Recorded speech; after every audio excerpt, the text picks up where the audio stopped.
Chapter 1, Delivery. Doctor, doctor, I feel like I'm going to give birth. The dimly lit clinic echoed with heart-wrenching cries as a bloodied woman writhed helplessly, bound to a rusted delivery chair. Hurry, doctor, please take a look. The baby is coming out. Why aren't you coming over? Doctor, doctor, are you even a doctor? Turn around and look at me. The pregnant woman's cries grew increasingly shrill, her struggles becoming more frantic. Yet, the doctor, standing aloof, did not cast a glance in her direction, merely nodding and responding in a calm, measured tone. All right, I'm coming. Don't rush me. I'm preparing the delivery tools. Madam, you wouldn't want your child to fall to the floor the moment they are born, would you? These words seemed to strike a fatal blow to the woman's escalating panic. Her wild demeanor faltered, and her reddened eyes gradually regained clarity. With a mechanical slowness, she turned her gaze towards her belly, murmuring vacantly, "The baby. Yes, the baby. The baby must not fall to the ground. I need to give birth. The baby must not fall to the ground." She repeated this mantra, her emotions gradually stabilizing. Before long, the clinic fell silent once more, save for the rhythmic clang of metal. The doctor was crafting the delivery instruments. Tiny sparks erupted from the doctor's workspace, momentarily illuminating the shadowy space. The pregnant woman's attention was drawn to the sparks clutching her belly. She turned to gaze at the doctor's back, her eyes once again reddening, her expression morphing back into one of horror. "Doctor, what are you doing? What are you doing?" "Me? Didn't I mention? I'm preparing the delivery tools. There have been too many patients in the clinic lately, and the nurses are all busy assisting these menial tasks. I must handle myself."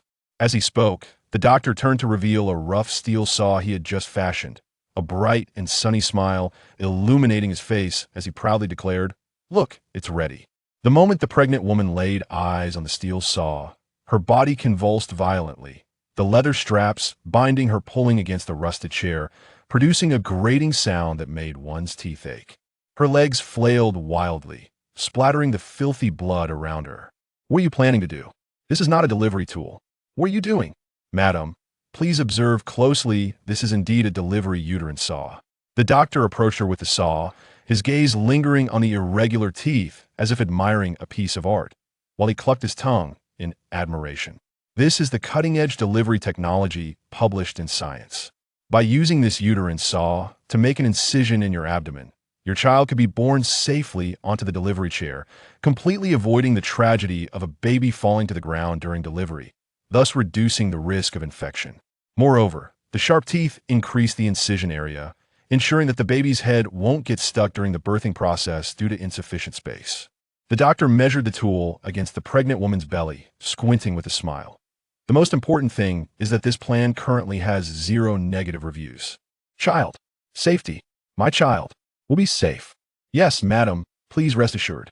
I am the most experienced obstetrician in the clinic, and I will ensure the safety of your child." The expectant mother, having received this assurance, suddenly became agitated. She patted her bulging belly, which resembled a small hill, and leaned forward, urgently shouting, "Quick, hurry and deliver my baby. My child is coming. Doctor, hurry. It is my honor to serve you." The doctor grasped a rough steel saw, his hand steady, and then deftly made a precise cut. Shoo! A slender line of blood snaked upward as the ripe watermelon split apart with a snap. Immediately after, bang! The overburdened body burst like a balloon, blood splattering everywhere. Yet, she was still alive. In excruciating pain, she screamed hoarsely, struggling with her hands and feet, casting a venomous and terrified gaze at the doctor, and frantically yelled, "What are you doing? What are you doing? You want to kill me. You want to kill my child." The doctor was splattered with blood, yet his face remained remarkably clean. He gently moved the steel saw away from his face and smiled reassuringly at the patient. "Madam, it saddens me to hear you say that. I am here to save you and your child. Look, your baby has been safely delivered." The expectant mother's frantic movements halted, and with overwhelming joy, she looked down at her belly, only to see, amidst the mangled flesh of her abdomen, a pair of large, pure black eyes blinking back at her. These eyes were exceptionally clear and captivating. Had its form not been that of a writhing tentacle, it might have evoked even more sympathy. Gazing at the horrifying newborn, resembling an octopus's tentacle, the doctor smiled knowingly and praised, Look how healthy your child is with such bright eyes. It is obviously a child with large eyes. The mother's delight momentarily froze at this nonsensical compliment, yet it did not prevent her from expressing her overflowing love for her child. Joyful black blood welled up from her hollow eye sockets. Child, my child. Yes, it is your child. Bring my child to me. I want to see him. Is it a boy or a girl? Upon hearing this, the doctor's smile faltered, revealing a hint of conflict. Realistically, if one were to assign a gender to an octopus tentacle, congratulations, madam, it is a boy. It indeed bore male characteristics. In fact, it was entirely male. A boy. A boy? The expectant mother's voice rose once more, and even in her injured state, she could not restrain her writhing and struggling, a frenzied look crawling back on her blood-soaked, gaunt face. Why is it a boy? Why must it be a boy? She should have been a girl. It's you. Surely, your birthing skills are at fault. You incompetent doctor.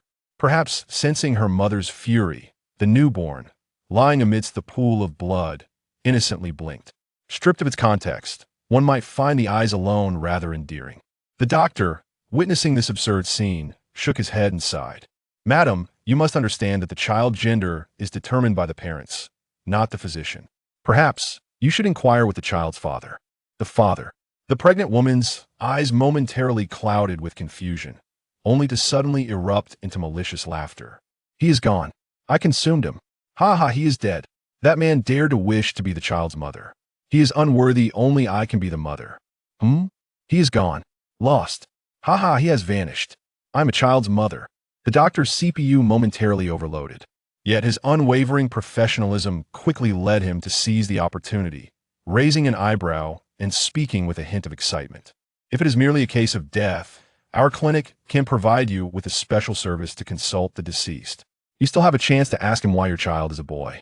However, this service may be somewhat costly, but I believe for the sake of the child, it is worth every penny. He fervently pitched the idea, as if this transaction would yield him a significant profit. Perhaps swayed by the doctor's earnestness, the pregnant woman's gaze flickered between malice and confusion several times, ultimately leading her to nod like a soulless being. My child must have an explanation. What must I do?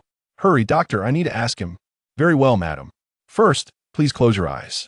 As she hesitantly complied, the doctor's lips curled into a peculiar smile. He grasped the steel saw, positioning its coarse teeth once more against her neck. Now, take a deep breath. Yes, very good. Tilt your head back. That's right. Raise your neck a bit higher. Good. No need to rush, almost. Shoo. The doctor's hand trembled. Thud. Something fell. Gore splattered forth, creating a stunning vermilion pattern upon the pristine wall. Although there was a slight mishap, the procedure was quite successful, madam. You may now seek out the child's father.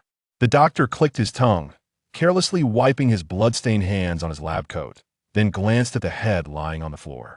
Ugh, rather frightening. He hastily kicked it aside, then lifted the steel saw, turning his attention to the tentacle emerging from a corpse.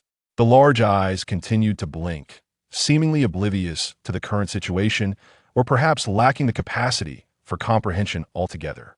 I mentioned earlier that this service is somewhat pricey. Your mother has yet to pay, but she may not return for a while. Why not? You take care of the payment for her?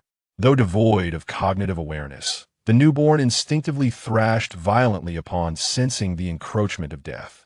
Yet, to the physician's eyes, such struggle appeared more akin to an invitation. The fish on the chopping board danced with fervor, urging the fisherman to strike with greater intensity. Swish! Without hesitation, the doctor pierced its body, and the newly severed tendrils writhed in agony in mere moments. Those adorable, large eyes lost their luster, becoming utterly still. On the day of its birth, it simultaneously embraced death. Transaction complete. Thank you for your patronage.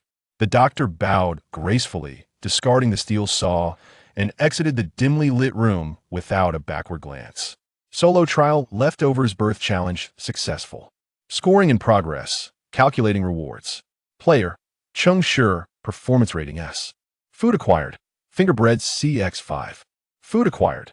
Canned slime beverage CX5. Food acquired. Imitation eyeball cake BX1. Path to ascendancy 0. Ladder of audience 0. Solo trials do not increase scores. Current path to ascendancy score 2104. Global ranking 499713. Current ladder of audience score, 156. Fate ranking, 74. Trial cleared, exiting soon.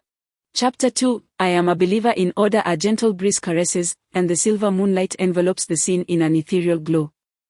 Perched on the edge of a skyscraper's rooftop, Changsha dangles his legs above the abyss, relishing the fruits of the day. In his mouth, he savors the most ubiquitous reward from the food trials, the blood finger bread, which bears a striking resemblance to a human finger in both form and texture. Indistinguishable to the touch. It is only upon tasting the burst of cranberry jam within that one can ascertain it is merely a loaf, not a severed digit. Regrettably, the bread possesses a waxy consistency, and the jam is excessively tart. Indeed, provisions of such a low grade are hardly delectable. Yet, none of this diminishes its capacity to provide sustenance, which, in turn, signifies the precious gift of life. In these tumultuous times, survival reigns supreme. Since the arrival of the gods half a year ago, the tangible world has been metamorphosed into a surreal game of faith. Every individual must select a fate and devote themselves to a particular deity, clinging to the blessings conferred by their chosen divine in this fractured and illusory reality. The term fractured aptly encapsulates the world, as it has been cleaved into innumerable shards by the gods. All individuals, now designated as believers or players, have been randomly assigned to endure within these fragments. Changsha, for instance, finds himself atop an uncharted structure. The rooftop spans approximately 200 square meters, ample in size yet entirely exposed to the elements, devoid even of a scrap of cloth for modesty. The most daunting aspect is the presence of air walls surrounding the rooftop, rendering it impossible for him to descend. Even with the door to the stairs merely an arm's length away. Only by undertaking the trial of extension and succeeding can he breach the air walls and secure a broader realm for survival. This, too, relates to the aforementioned unreality. The world has been physically partitioned, societal functions have ground to a halt, and the players, stripped of all resource support, continue to endure solely because the game provides for their every need. In this realm, all resources must be procured through participation in wishing trials. From the essentials of life to divine powers, should one dare to make a wish, the gods will summon a trial ground and match one with suitable allies. By collaborating with teammates to conquer the trials, all that one desires will be graciously bestowed by the deity, manifesting before one's very eyes. The more outrageous the wish, the greater the challenge. Furthermore, each trial accumulates various scores, permitting one to progress further along the path of trials. Of course, for those afflicted with social anxiety, the option of solo trials exists. However, these yield no score increase and the rewards are merely sufficient for survival. The players who endure to this day have long since acclimatized to the game's peculiarities, with many among them having ascended to the rank of adept practitioners. Changsha, seated upon the rooftop, struggles to swallow the last morsel of his food, lifting his gaze towards the game information displayed before him. Current global believer count, 8, 478, 114.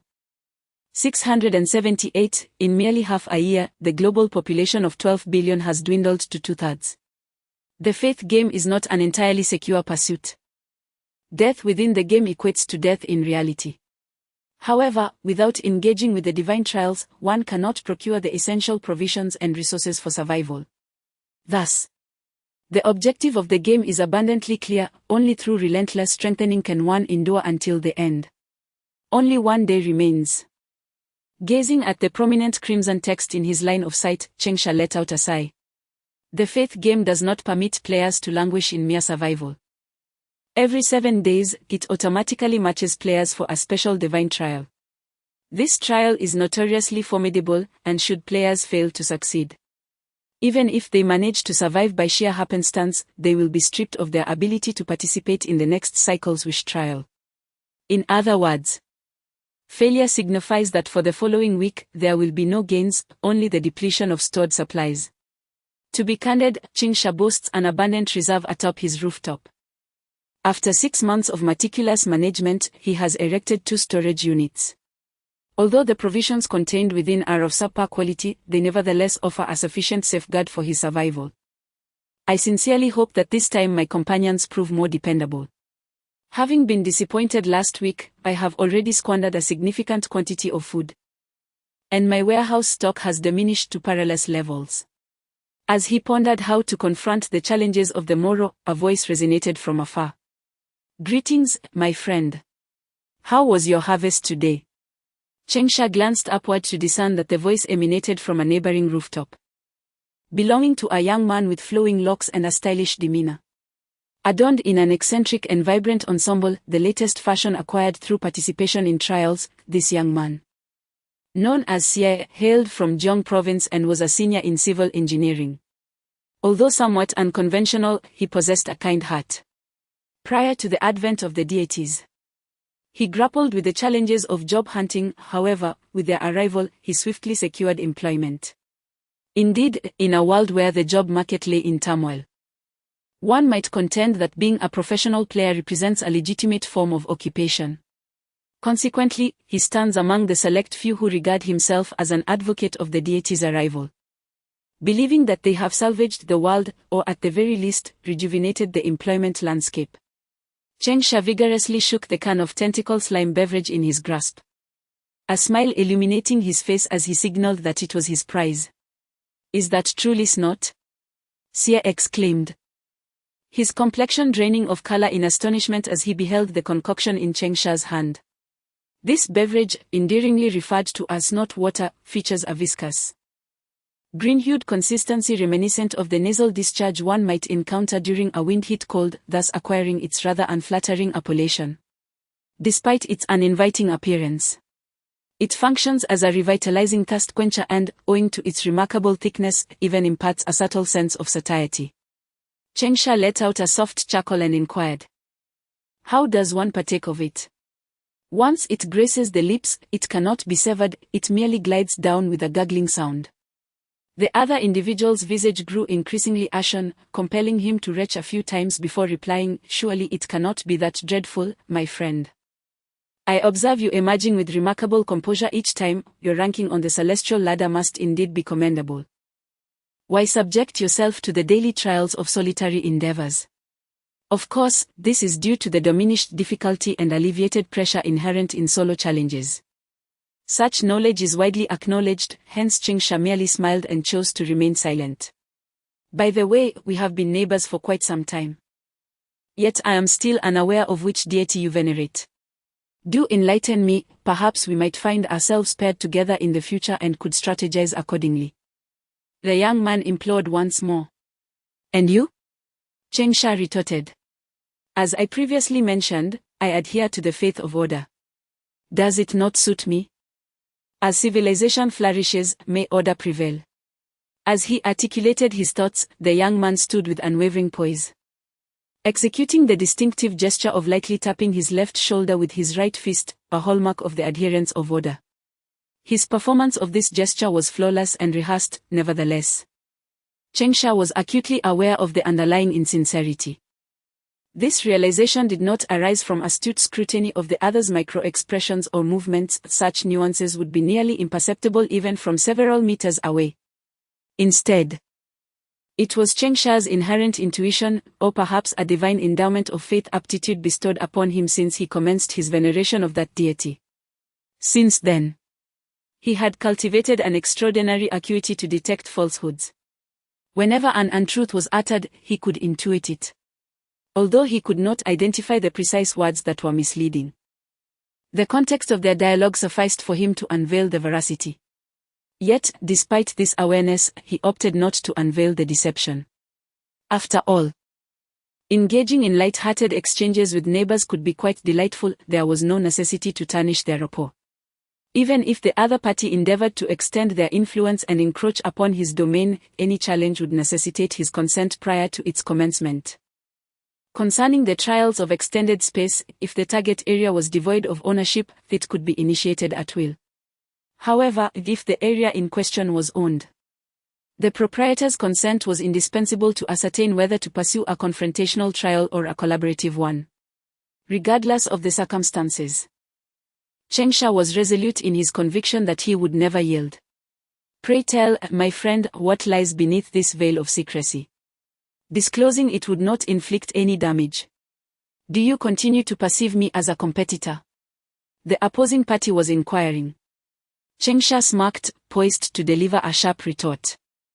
What is your score on the ladder of audience, and what is your ID? I am keen to ascertain your ranking. Upon hearing this, the young man momentarily froze. A flicker of suspicion igniting in his gaze as he queried, Are you genuinely a follower of order? Chengsha shook his head. A mischievous smile gracing his lips as he replied, No, I am a devotee of chaos. The other individual was evidently taken aback, his pupils narrowing sharply for a fleeting moment. And his brow furrowing deeply. Chengsha's tone was strikingly nonchalant, as though he could genuinely navigate the rankings of the ladder of visitation within the realm of order. This revelation astonished the young man. He had initially assumed that Chengsha, who frequently engaged in light-hearted banter with him, was a steadfast adherent of the order. Little did he anticipate that Chengsha was, in fact, a follower of chaos. In the faith game, destinies exist in stark opposition to one another. Just as civilization stands in sharp contrast to chaos, so too do their respective divine entities embody conflicting fates. Certain deities within these opposing destinies manifest a phenomenon of faith opposition. For instance, the supreme deity of the civilization path, the prologue of order, stands in direct opposition to the supreme deity of the chaos path, the prologue of chaos. Their pursuits are fundamentally divergent, and the wills they exalt are utterly dissimilar, resulting in a profound animosity among their followers under the guidance of their respective deities. Nevertheless, adherents of opposing faiths share the same ladder of visitation rankings, allowing them to observe one another's standings. The ranking on the ladder of visitation directly influences the opportunity to confront the true God and receive divine favor. Consequently, if the leading ranks are occupied by adherents of opposing faiths, the weaker faction may find themselves ensnared in perpetual strife until the next visitation. The young man named Seer experienced a tumult of emotions, refraining from disclosing his own score or pursuing further inquiries, for he was not a believer of the order. At that moment, the moonlight cascaded upon his face, yet it failed to dispel the shadow that lingered there. He found Chengsha's true intentions elusive. Are you truly not deceiving me? He inquired. Chengsha smiled, I am never deceitful. Chapter 3, The Melody of Blood and Flame. Meanwhile, the young man perched atop the adjacent edifice furrowed his brow in deep contemplation throughout the night, while Chengsha reveled in a tranquil slumber. Upon the dawn of a new day, a notification materialized before him, signifying the initiation of the trial. Special Trial, The Melody of Blood and Flame, Warfare, has commenced. Matching teammates, 1-6, Trial Objective, Endure the Agony of Blood and Flame, Time Limit, 24 hours, Chengsha's gaze alighted upon the term war within the game instructions, igniting a fervent pulse within his heart. This, without a doubt, would pose a formidable challenge. While war embodies a deity of the civilization path, the trials entwined with it are far from civilized. Each confrontation demands authentic combat, often rendering the understanding of various clues presented by the trial irrelevant. The singular requirement is the obliteration of every adversary within reach to attain victory. Nevertheless, the challenge of enduring for 24 hours necessitates considerable stamina and mental resilience. Adversaries will not afford respite, nor will they cease their relentless assault merely because one yearns for rest. In such dire circumstances, the greater the martial prowess of one's comrades, the more favorable the situation becomes. I beseech you, match me with more warriors, having one laggard like myself is ample, he implored. Much successful, 6-6, entering the trial, a crimson prompt flickered momentarily before Chengsha's surroundings began to distort, and in an instant, he was whisked away from his locale. The sky darkened, enveloped in a pall of smoke. Upon regaining consciousness, Chengsha found himself amidst the ruins, his eyes scanning the desolate landscape, which unveiled nothing but crumbled walls and the vestiges of a bygone edifice. Once, this locale undoubtedly thrived as a small town. But now it has been mercilessly eradicated from the map by the ravages of war. Moments later, shafts of light cascaded around him, accompanied by a symphony of gasps. His companions for this trial had arrived. Chengsha swiftly directed his attention towards them, observing that among the trio of men and the duo of women, Only one brandished a formidable sword, while the others, much like himself, displayed no armaments. Chengsha inhaled sharply, contemplating whether it might be yet another assembly of novices. Within the domain of the faith game, only 6 professions are recognized: warrior, mage, priest, assassin, hunter, and bard. In theory, these professions do not denote superiority. Only those lacking skill are relegated to lesser professions. However, the nature of the trials engenders a palpable hierarchy among them. As evidenced in today's war trial, warriors, mages, and priests undeniably possess an advantage over assassins, hunters, and bards. The 6 individuals assembled scrutinized one another. And when the robust man wielding the great sword observed the lack of weapons among the others, his countenance shifted to one of mild irritation as he declared, "The old rules remain in effect, let us not squander time. Please state your paths and professions, accompanied by your ladder scores." I shall begin. Chen Chong, Civilization, Warrior, Ladder 1647. Chen Chong, Civilization, Warrior, Ladder 1647. Each deity corresponding to a path possesses 2 to 3 manifestations. The rationale for referring solely to the path rather than the deity's name is to prevent alignment with followers of conflicting beliefs. While all participants in the trials are united by a common fate and should support one another, encountering players of opposing convictions may lead to complications, as certain deities may impose additional divine mandates that could provoke their adherents to commit unsavory acts prior to the completion of the task. This is a lesson learned through blood and tears. Since the inception of the game 6 months ago, countless lives have been sacrificed, prompting players today to exercise the utmost caution. Nonetheless, at the commencement of the trial, cooperation remains imperative. Song Yuan, Life, Assassin, Ladder 1636. Brother, are you a knight of order? I am convinced that I have encountered that sword wielded by another warrior of the order. It surely must be a shield sword, is it not? The slender, bespectacled youth, adorned in athletic attire beside Chen Chong, was the second to articulate his thoughts, examining the grand sword in Chen Chong's possession as if attempting to reconcile it with a distant memory. Song Yuan, Life, Assassin, Ladder 1636. Acknowledging his recognition, Chen Chong did not shy away from the truth and nodded in affirmation. Upon his admission, the expressions of those around him visibly softened. Adherents of order stand among the scarce trustworthy strangers in this realm. They embody the principles of order, honoring regulations and governing themselves, rendering them the most coveted companions, almost without exception. Furthermore, a warrior aligned with order in the war trial can attain 80 status, reliable and effective. Sia 1, Life, Hunter, Ladder 1519. For reasons unbeknownst to them, the sequence of introductions shifted to a clockwise direction, as the strikingly composed young woman clad in military green attire, positioned to Song Yuan's left, introduced herself with a notably indifferent tone. Her stature is tall yet not slender, with well-defined muscles that emanate strength, even through her garments. Sia 1, Life, Hunter, Ladder 1519. Upon discovering a kindred spirit among her comrades, Song Yuan smiled broadly and nodded in acknowledgement.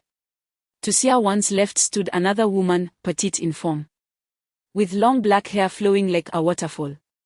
She donned a black turtleneck shirt, concealing her figure entirely, save for her face. Nangong, Fall, Priest, Ladder 1396. As the term, Fall, was uttered, the expressions of the 2, Life, followers in front darkened considerably. Life and Fall represent opposing fates. Song Yuan cast a suspicious glance at Nangong, her scrutiny decidedly unfriendly.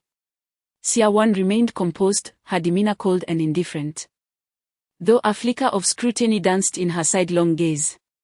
Nangong felt a wave of unease. Encountering 2 adversaries of her fate was unsettling, particularly as she faced the prospect of enduring this trial for an entire day. She could only pray that the deities these 2 venerated did not stand in opposition to her own. Conflicting destinies foster disquiet, and if their beliefs were also at odds, it could yield dire consequences. Next came Chengsha, who glanced at Nangong on his right and suddenly broke into a knowing smile.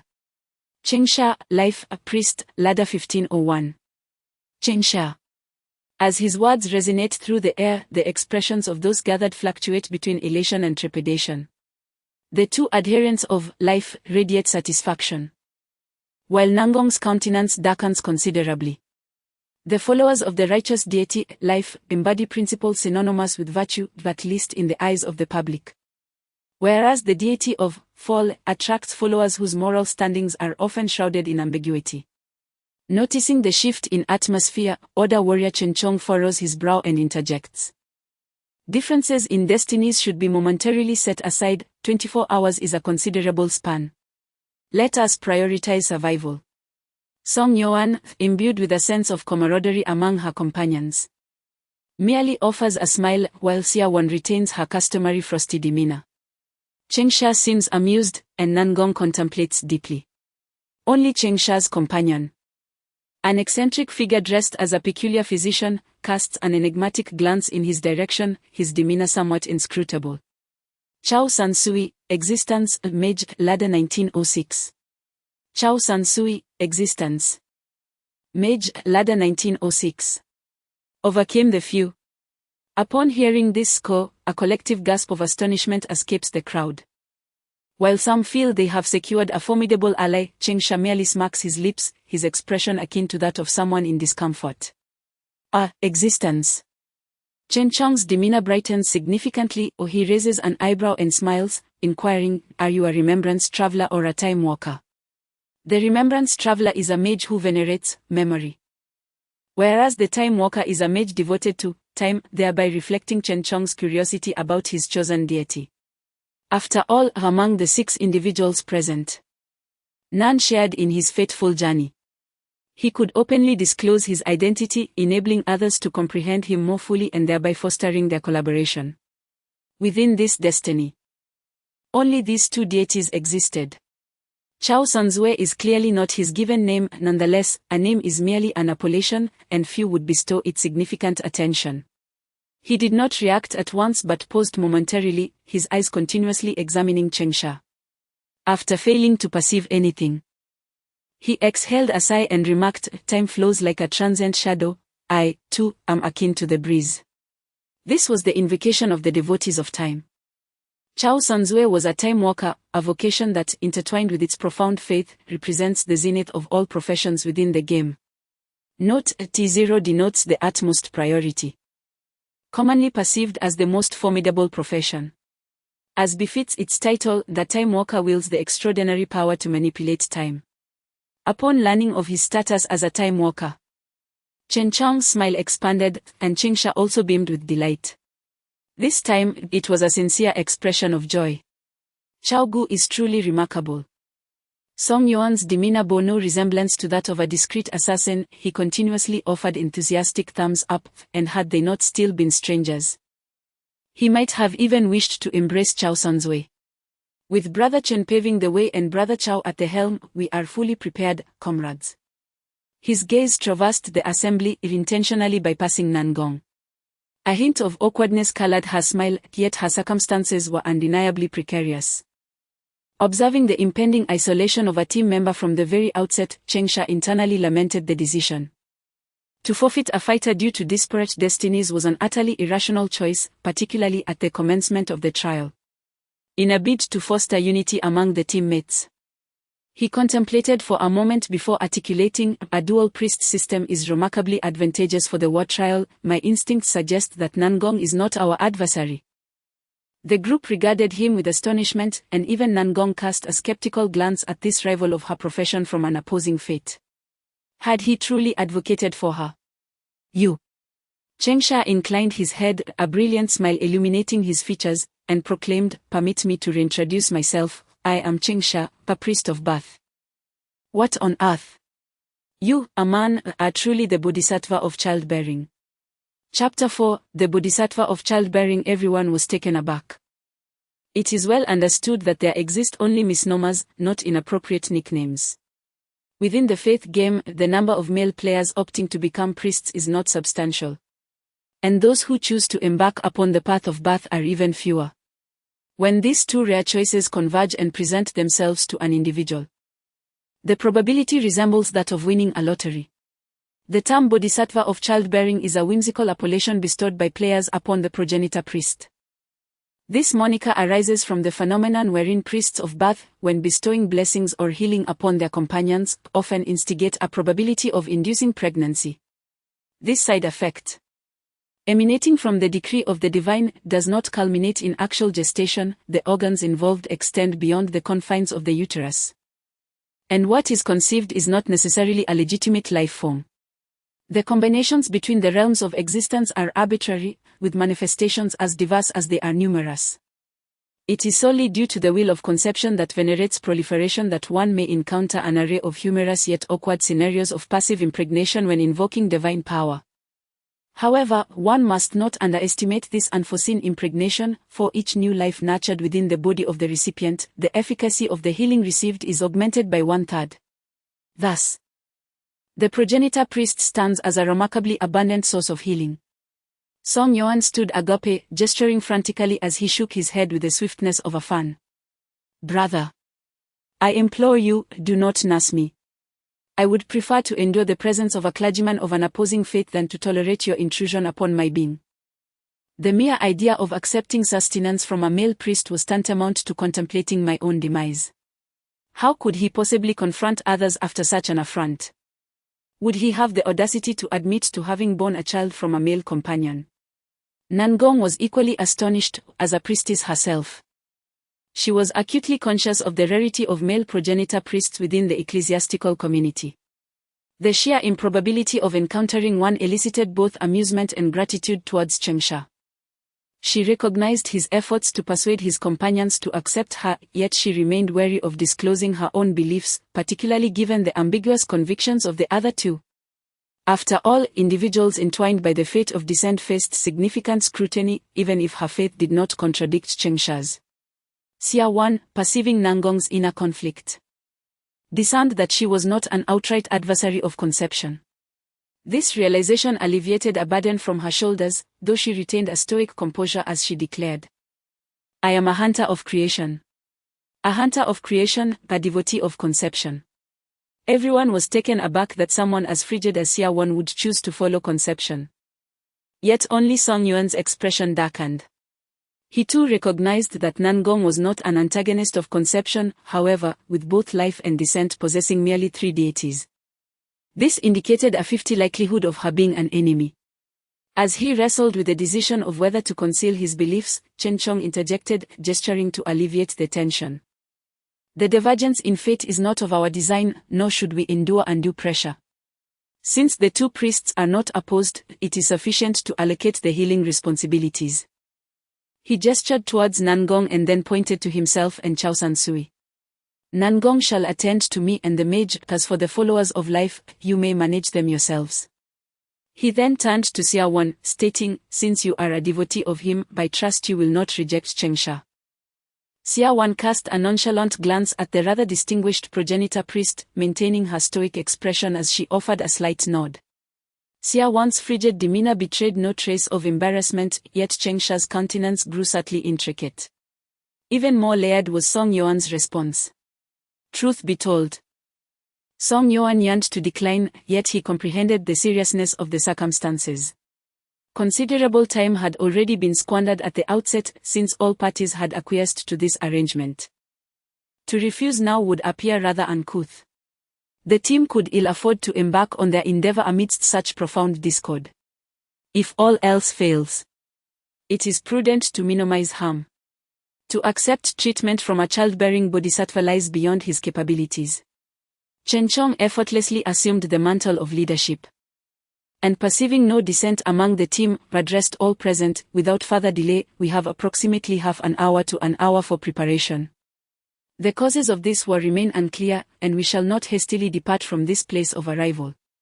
During this preparation period, let us endeavor to complete the divine ritual as expeditiously as possible, and subsequently seek a stronghold." The divine ritual refers to the ceremony wherein players invoke blessings from their chosen deities. Upon selecting a deity, players are bestowed with an initial faith talent and, after successfully navigating the talent trials, are granted additional faith talents. Each player, depending on their score on the path to divinity, may possess varying numbers of talents. These talents significantly augment the player's combat prowess and constitute the foundation of their respective vocational branches. Naturally, talents can be categorized into active and passive types. To employ an active talent during the trials, one must first perform the deity's divine ritual at the commencement of each trial. For instance, the divine ritual of fecundities described as embrace procreation, create new life. In simpler terms, it signifies mating. To attain greater strength, one must first engage in procreation. As the preeminent deity of life, fecundity encapsulates both the prologue of existence and the origin of all. This deity venerates the union of opposites and esteems procreation. Thus, to seek blessings from this deity, one must exemplify the principles of this tenet. However, given that the trials are randomly matched, participants are strangers to one another. And few would surmount their embarrassment and reluctance to assist simply because the followers of fecundity are in need of procreation. Consequently, achieving this divine ritual flawlessly proves to be quite a formidable challenge. Yet humanity, with its inherent creativity, frequently devises unconventional methods when confronted with insurmountable obstacles. In matters of procreation, various alternative methods have emerged, such as self-pleasure. This remarkable innovation has rescued countless introverted adherents of fecundity, yet it has also incited discontent among certain players. There have been condemnations in the faith channel of fecundity against the player who conceived this solution, denouncing it as blasphemy against the deity. However, this accusation was countered by a group of articulate heretics from an exceptionally unique perspective. They asserted, as long as their thoughts were on him while performing the divine ritual of fecundity, it could not be considered blasphemy but rather an offering. As for the nature of this offering, those who comprehend, comprehend. No one can assert whether he appreciates it or not, yet the undeniable truth remains that none dare claim he disapproves, for he esteems procreation. However, the circumstances of today differ. Presently, there exist two followers of fecundity, one male and one female. It is well understood that a period of time before the trial typically poses no danger. Thus the group tacitly dispersed to perform their respective divine rituals. Only Chengsha and Siawon remained, standing in silence, neither uttering a word. The awkwardness was palpable, akin to the sensation of one's toes threatening to cramp. Chengsha wore a smile, yet his visage appeared almost frozen. He could scarcely comprehend that this frigid huntress was, in truth, an adherent of the cult of fertility. Had he been aware sooner, he might have unveiled his genuine convictions instead. What a quandary! Fortunately, Siawon did not seem to partake in the awkwardness. Her countenance remained as icy as ever. Observing Chengsha's extended silence, she was the first to shatter it, albeit in her customary frosty tone. Together, or separately. To be frank, Siawon was quite striking. Her short hair was neat and sharp, her features radiated a cool elegance. And most notably, those long legs. TSK. As the lady expressed no objections, perhaps. Separately, I favor men, Chengsha stammered, nervously rubbing his hands as he spoke. For the first time, the flicker of change traversed Siawon's indifferent countenance. Her skeptical gaze swept over Chengsha before she emitted a peculiar hum and turned to depart. As she left, Chengsha quietly exhaled, feeling a wave of relief wash over him. Goodness, he had nearly ensnared himself in a web of deception. Had he acquiesced to her proposition and subsequently failed to receive the blessings of fertility after the ritual, would not his earlier fabrication have been rendered utterly futile? The revelation of his deceit was one matter, masquerading as a devotee of fertility to fulfill the ritual was entirely another. He wiped the perspiration from his brow, sighed, and was on the verge of commencing his own ritual when he hesitated, his brow furrowing. He turned to a shadowy corner and murmured, "Is it appealing?" Unbeknownst to the watchful Song Yuan, Chengsha had discerned his presence. Startled, he shook his head and withdrew as though he had encountered a specter. "My apologies. It is merely a professional instinct. Not alluring, no, I am not alluring, you are. Brother, I am fond of women, indeed. We are ill-matched. A coerced union is fraught with bitterness. I must take my leave, my ritual remains incomplete. Farewell." In a hurried escape, Song Yuan fled. While Chengsha observed the very spot where he had previously concealed himself, an uncollapsed foundation casting a triangular shadow. Contemplating, he approached and kicked aside the debris beneath the shadow, revealing a lifeless little white mouse. A devotee of death, how intriguing. This fleeting moment did not unduly disturb Chengsha. He surveyed his surroundings, confirming that no one was near before slowly extending his right hand. In an instant, a six-sided die materialized in his palm. Its surface as pale as bone yet shimmering with a golden radiance. A playful smirk danced upon Chengsha's lips as he reverently addressed the die, lies of yesterday. Laughter of today. Yesterday, I deceived a devotee of fertility, thus today. I am a devotee of fertility. No sooner had he uttered these words than an unseen wave of void emanated from the die, gradually enveloping Chengsha entirely. A spark of brilliance ignited in his eyes. The light of fertility swirling within. The ritual concluded, blessings bestowed. Today, Chengsha stands as a devotee of birth, a shepherd of offspring. Chapter 5, the trial commences. The onslaught of trepidation. The remaining 5 did not wander far. Soon, they returned to the very spot where they had first arrived. Chengsha cast a glance at Chen Chong and observed that he had transformed his formidable sword into a shield. The warriors of Order are among the few vocations celebrated for their defensive prowess, rendering them exceptionally adept in survival trials. The shield sword is an adaptable weapon that can be seamlessly altered, classified as an A-grade artifact that can only be obtained at a ladder rank of 1600 or higher. Chen Chong, having just surpassed the 1600 threshold, had successfully acquired the shield sword, a testament to his fortunate circumstances. I have discovered today's Order anchor point, he declared. A bar has been concealed beneath the ruins. I unearthed a rule from it. Today, we shall partake solely of fruit wine. As he spoke, Chen Chong revealed a bottle of fruit wine, an unfamiliar brand. Clearly, this was not sourced from the ruins but rather from his own storage space.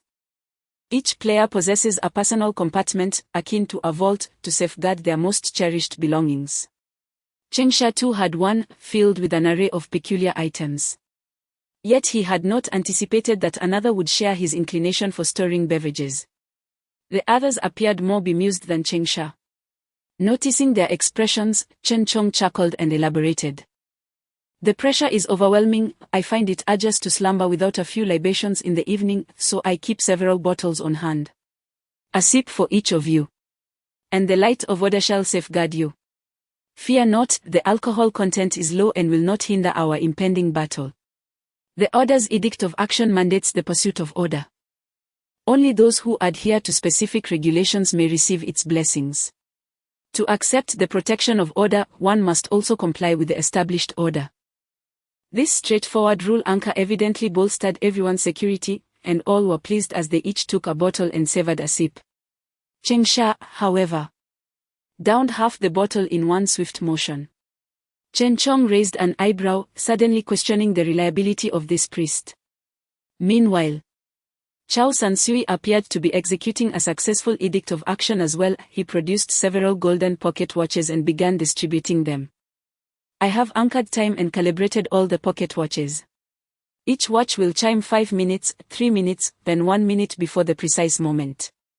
Please maintain your composure. The time walker can only dictate when the temporal battlefield begins and concludes, but cannot govern your performance within it. Chengsha accepted a pocket watch from Chao Sansui and began to scrutinize it with great care. It was unmistakably a pocket watch crafted from pure gold. The hands glimmering with brightness and radiating an aura of magnificence. Regrettably, in the contemporary world, gold holds little intrinsic value. The trials that demand gold are often less formidable than those that require sustenance. Nevertheless, this does not dissuade certain participants from treasuring gold as a means to reconcile their past regrets. Observing that everyone was examining their pocket watches, Chao Sansui continued. In case there is any ambiguity regarding the temporal battlefield, I must reiterate, the decree of time is one of precision and punctuality. Once I establish the battlefield of time, we are bound to commence at the designated hour and conclude the conflict by another. Failure to adhere to this will ensnare us in an eternal loop until the task is fulfilled. However, each iteration will diminish our comprehension of time itself. Excessive cycles may cause us to lose ourselves in the infinite river of time, and regarding the outcome, I need not elaborate further. Therefore, if one possesses the confidence to resolve the dilemma in a singular endeavor, it is wise not to embark upon it. Time reversal is not a cure-all.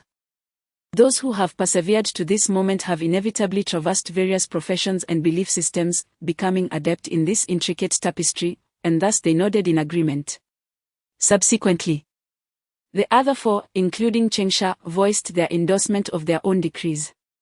Upon observing that everyone was prepared, Chen Chong nodded and proposed, to the east of this ruin, there remain some structures that have not been entirely obliterated. For the sake of safety, let us seek refuge there until we encounter one of the warring factions or are compelled to engage in combat. What say you?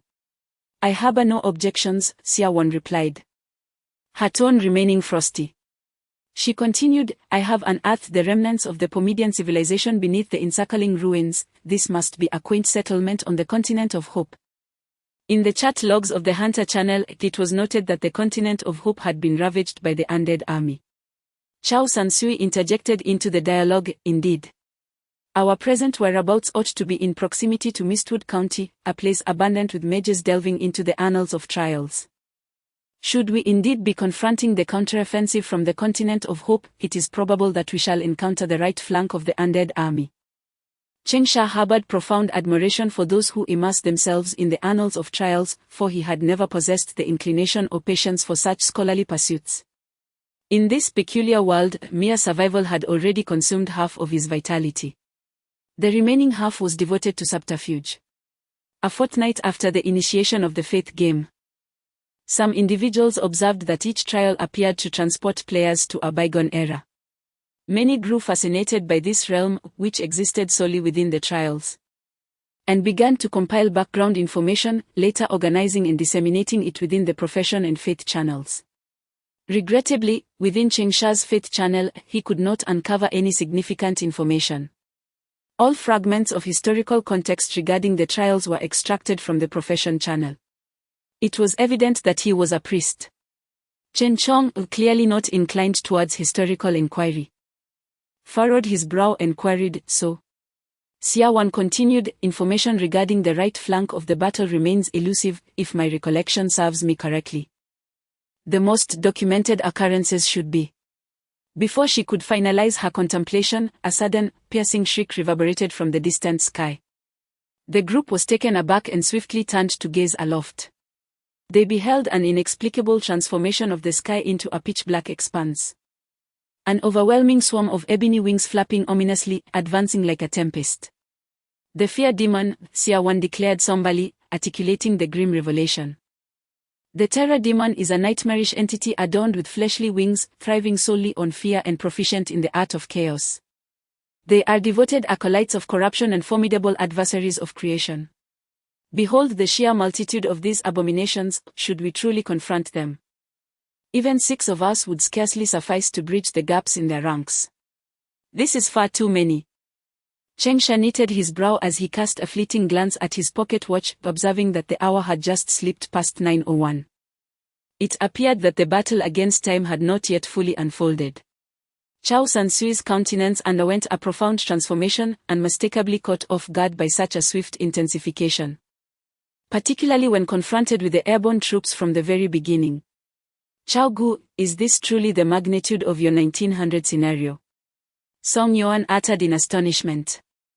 Chao Sansui was seized by a wave of despair, he had never beheld such a sight before. Retreat, sweetly. While we remain unseen, let us seek refuge in the shadows.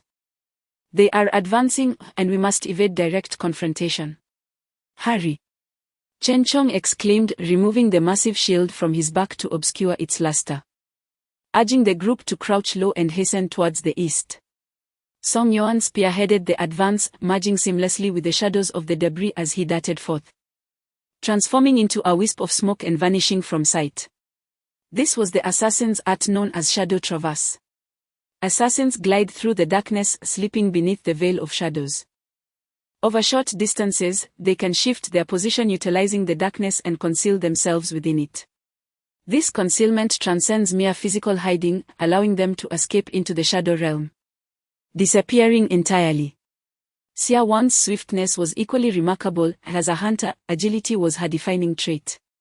Yet, unlike Chengsha and Nangong, she did not merely charge ahead. Instead, she scattered something onto the ground as she raced onward. Chengsha cast a backward glance and discerned that she was invoking the creation grass seeds. These were no ordinary seeds, but rather a sacred bestowal from the Bath, conferred upon hunters. They function as a biological trap. Any life form that comes into contact with these seeds becomes susceptible to the will of the Bath, igniting an overwhelming urge to reproduce and rapidly gestating autonomous entities that diverge from the original consciousness. This phenomenon was akin to the pregnant woman Chengsha had previously encountered, who longed for motherhood.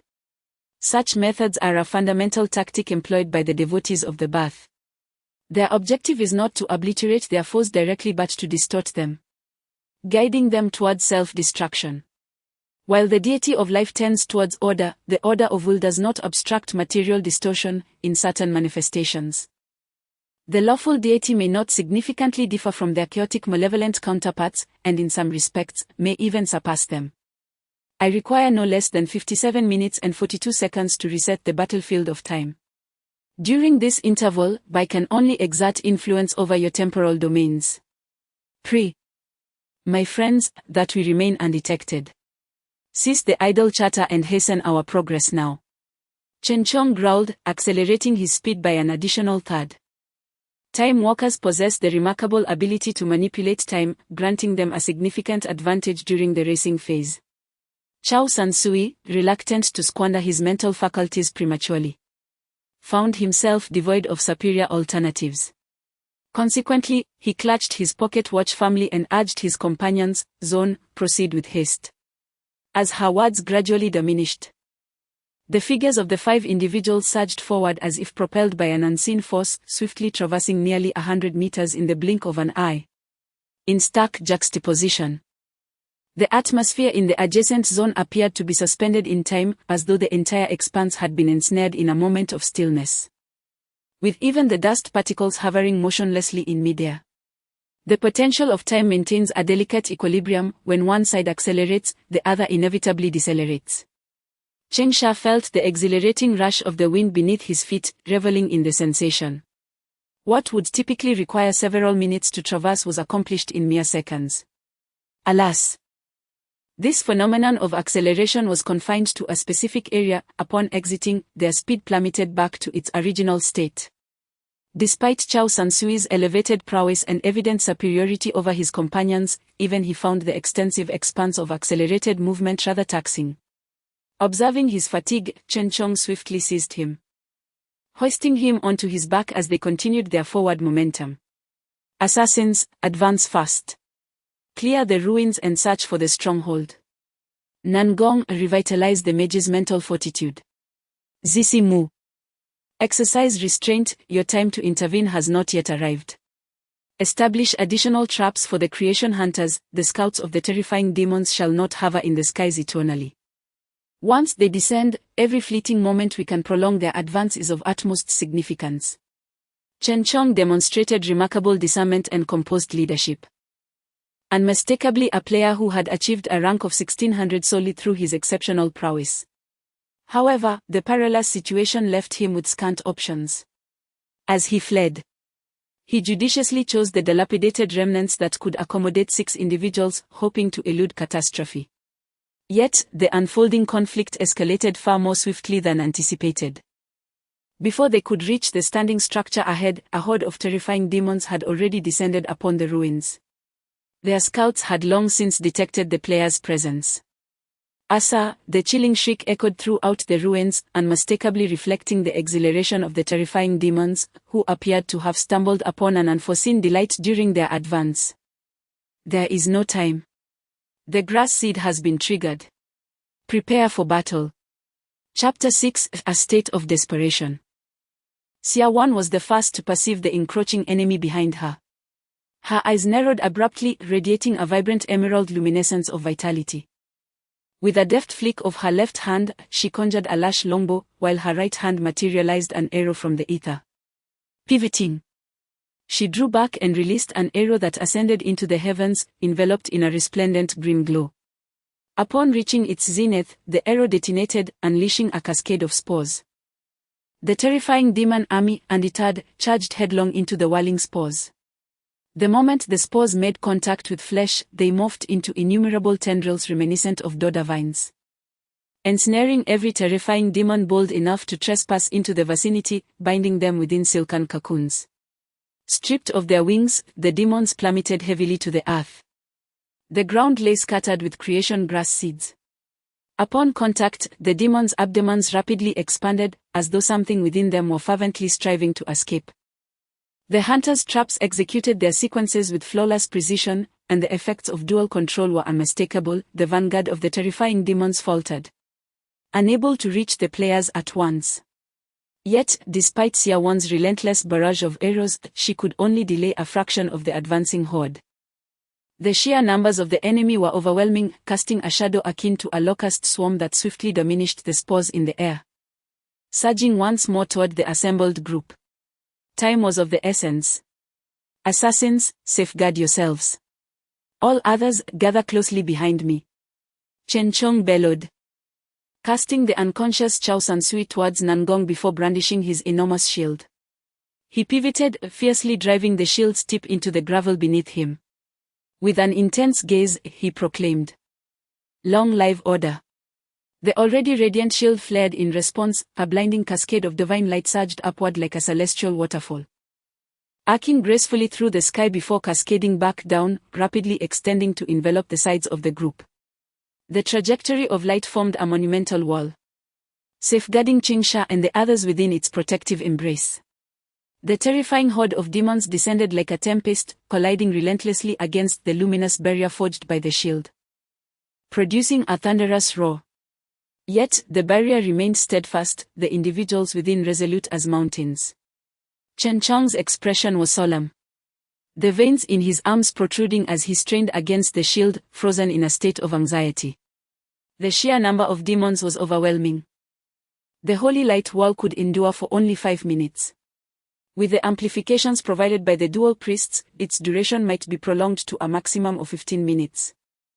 We must formulate a strategy swiftly, for in no more than 15 minutes, we shall meet our demise here. It was apparent that Chen Chong was filled with anxiety, however. Mere urgency proved inadequate, for the enemy was overwhelmingly numerous. Nangong stood beside Chao Sansui, fortifying his spirit with potent healing incantations, already drawing him from the abyss of despair. The offspring's healing prowess is considerable. As long as one adeptly manages the newborn affliction, we should endure for a while longer. Despite Chao Sansui's attempts to uplift his comrades, a chill enveloped his heart. He had not foreseen such a swift engagement during this trial. The ferocity of the enemy's onslaught was unparalleled, far surpassing the intensity of prior encounters, which had yielded a score of 2,000 points. In this trial, his score reached a mere 1900, while the lowest fell below 1400.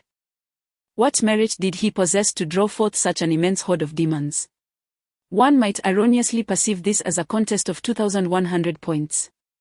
The countenances of all present were solemn, shielded by the holy light wall. Xiaowan suspended her onslaught, redirecting her focus towards recuperation. Nangong, her visage ashen, displayed an unusual gleam in her eyes, furrowing her brow as yet another healing incantation enveloped Xiaowan.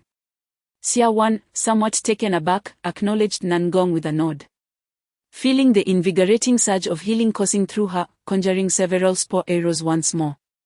In stark contrast, the other priest, Qingsha, sat languidly, his gaze wandering in a stupor, resembling a wayward spirit. In truth, Qingsha was equally perturbed. He had encountered such circumstances previously, yet never alongside allies of such meager prowess. He reflected deeply, contemplating how to employ the resources at his disposal to extricate himself from this dilemma. In high-stakes confrontations, all participants wielded formidable strength, and when confronted with danger, they summoned inventive solutions, perpetually discovering means to liberate themselves beyond their extensive combat experience. What held paramount importance was their confidence and ability This is a significant reason why the score in the Path to Ascension, Heavenly Ladder, holds immense importance. At the conclusion of each month, an additional settlement takes place in the Path to Ascension, wherein players of varying ranks are awarded distinct rewards. These rewards are varied, encompassing everything from resources to equipment, and from talents to skills, truly a comprehensive array. Furthermore, the higher the rank, the greater the likelihood of receiving superior rewards. As the fundamental skills among players of the same profession exhibit minimal differences, the sole distinguishing factors among diverse player builds reside in the selection of talents, skills, and equipment that each player chooses to forge their own combat prowess. Chen Chong, wielding a sword and shield, epitomizes a harmonious blend of offense and defense. Benefiting from a unique enhancement to his light shield defense skills, an advantage conferred upon him by the 8-tier rewards of the Heavenly Ladder. Observing the encroaching demonic entities that nearly obstructed all avenues of escape from the light shield, Chen Chong's anxiety intensified, and his countenance grew increasingly taut. The others likewise bore expressions of concern, their minds taut with apprehension, bracing themselves for the most dire of outcomes. In this moment, they found themselves ensnared in a precarious predicament, and yet the trial had commenced a mere hour prior. Are we destined to perish?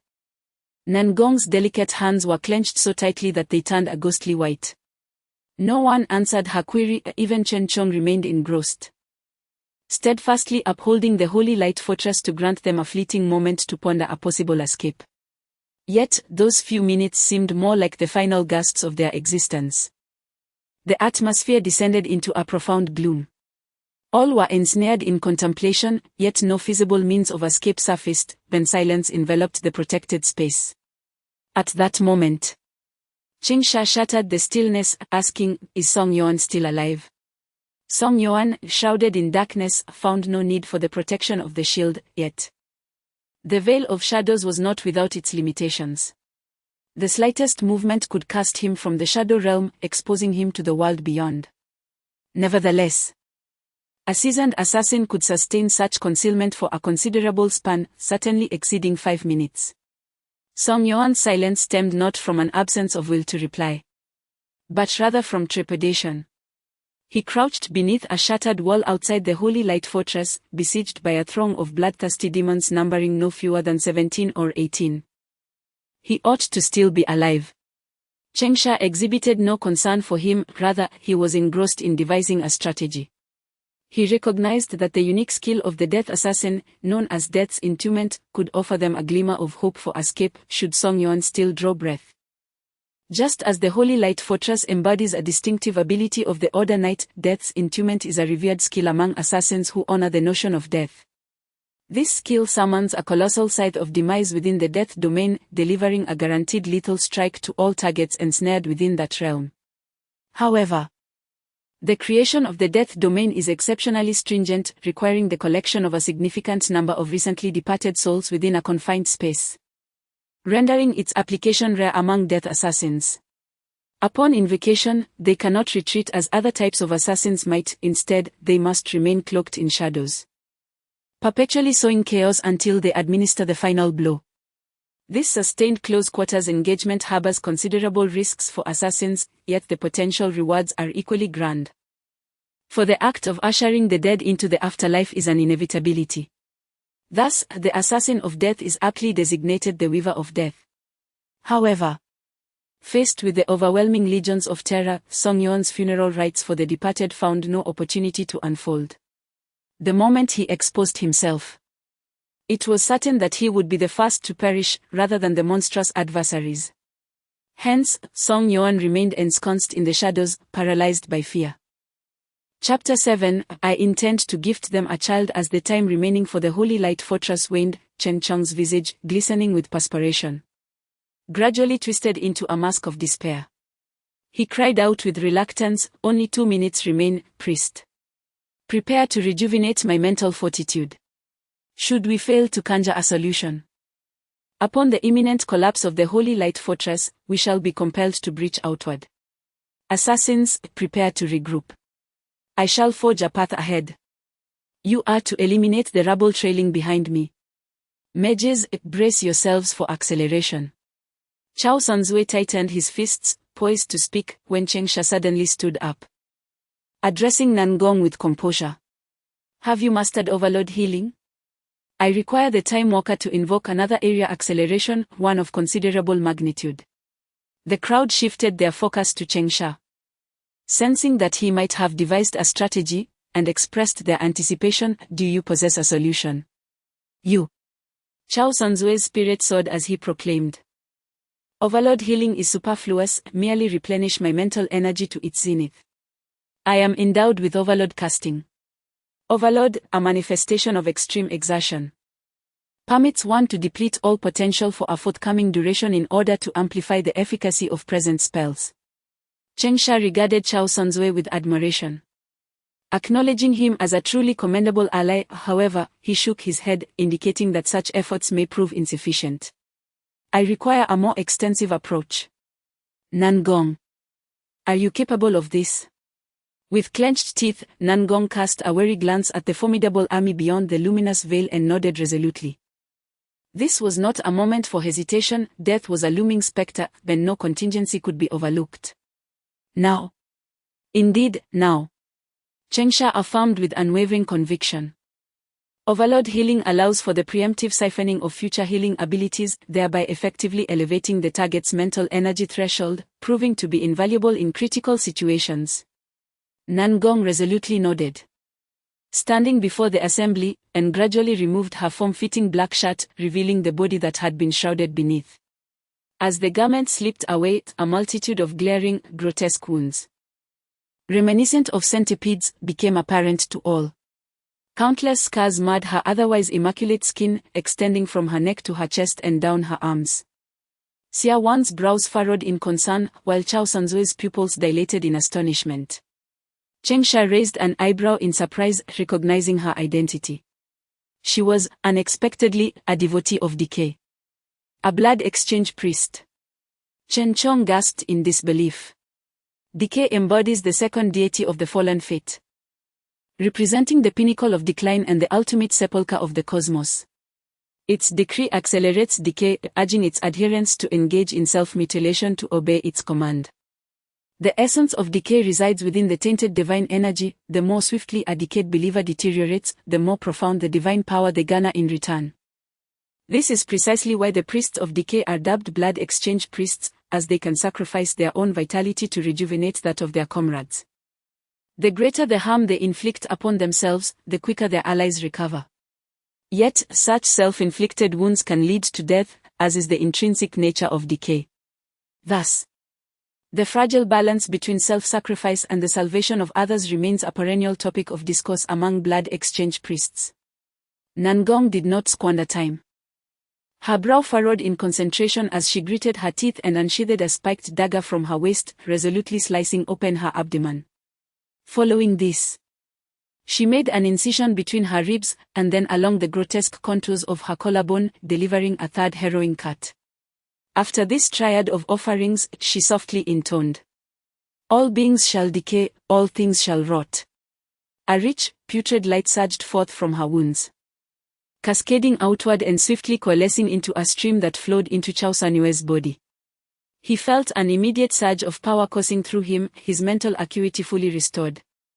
And he was in such a state that he almost felt compelled to unleash a wild roar. With this overwhelming energy revitalizing him, he regained a semblance of confidence, albeit limited. He regarded Chengsha gravely, articulating each word with care. "I can overload to accelerate our surroundings, but there is a high probability that I will become incapacitated afterward. Remaining so for 12 hours. Chengsha, can we endure until then?" Chengsha smiled softly, responding, "I have no desire to perish, nor shall I." Chen Chong, growing weary of their prolonged discussions, turned abruptly and exclaimed, "Enough of this pretense, let us cut to the chase. Priest, if you possess a strategy, please articulate it promptly." Chengsha nodded, no longer restraining himself, and addressed the assembly. "The moment is critical, I implore you to listen with utmost attention." He continued, "Following the conclusion of the Holy Light Fortress, I will require a brief moment to cast my spell. Xia Wan, can you manage that?" Siawan tightened her grip on the arrows slung over her shoulder and cast a solemn glance at the throngs of terror demons obstructing their path outside the holy light fortress. Nodding gravely. I can consume the seed of creation to gain its focus, which will enable me to unleash 5 arrows concurrently during the surge of generative energy. But I can only hold them at bay for a mere second at most. This was the most Siawan had spoken, her tone imbued with earnestness. Chengsha had foreseen her limitations and nodded in acknowledgement. Chen Chong, clearly agitated, interjected, "What can a priest possibly invoke?" "Patience," Chengsha replied with a chuckle. Raising his voice, "Song Yuan, I am aware you can hear me. Pay heed, the instant the shield is compromised, I require your presence by my side." Prepared for a funeral. A funeral for death? The group momentarily halted, with Nangong, in her weakened state, widening her eyes in disbelief. Not in defiance. Thank goodness. Is he the weaver of death? Are you cognizant of his allegiance to death? Chengsha paid no heed to their astonishment and continued with his discourse. "I am cognizant of the multitude of inquiries you possess.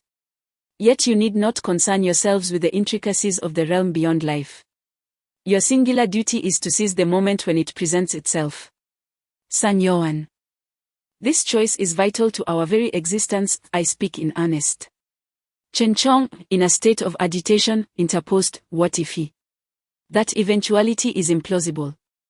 The adherents of death do not easily succumb, for their patron requires souls to serve as vessels for his divine grace."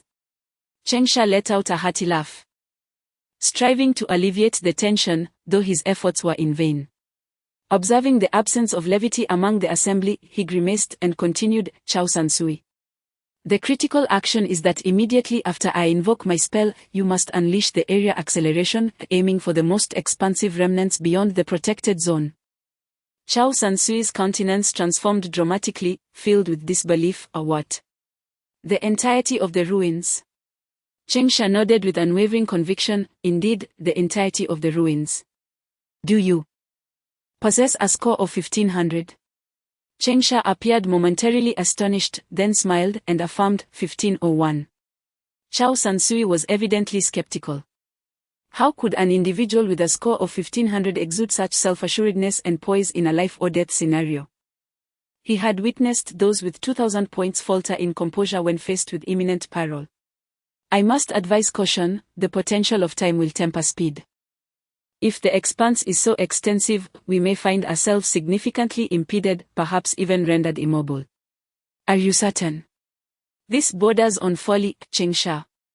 Although Chao Sansui harbored suspicions that Chengsha was withholding his true capabilities, he was genuinely filled with trepidation, given the opportunity. He would hesitate to act in such a reckless fashion. Historically, Time Walkers ascended to the highest echelons of power due to their ability to decelerate adversaries while hastening their own movements, thus applying temporal pressure that enabled a plethora of responsive maneuvers.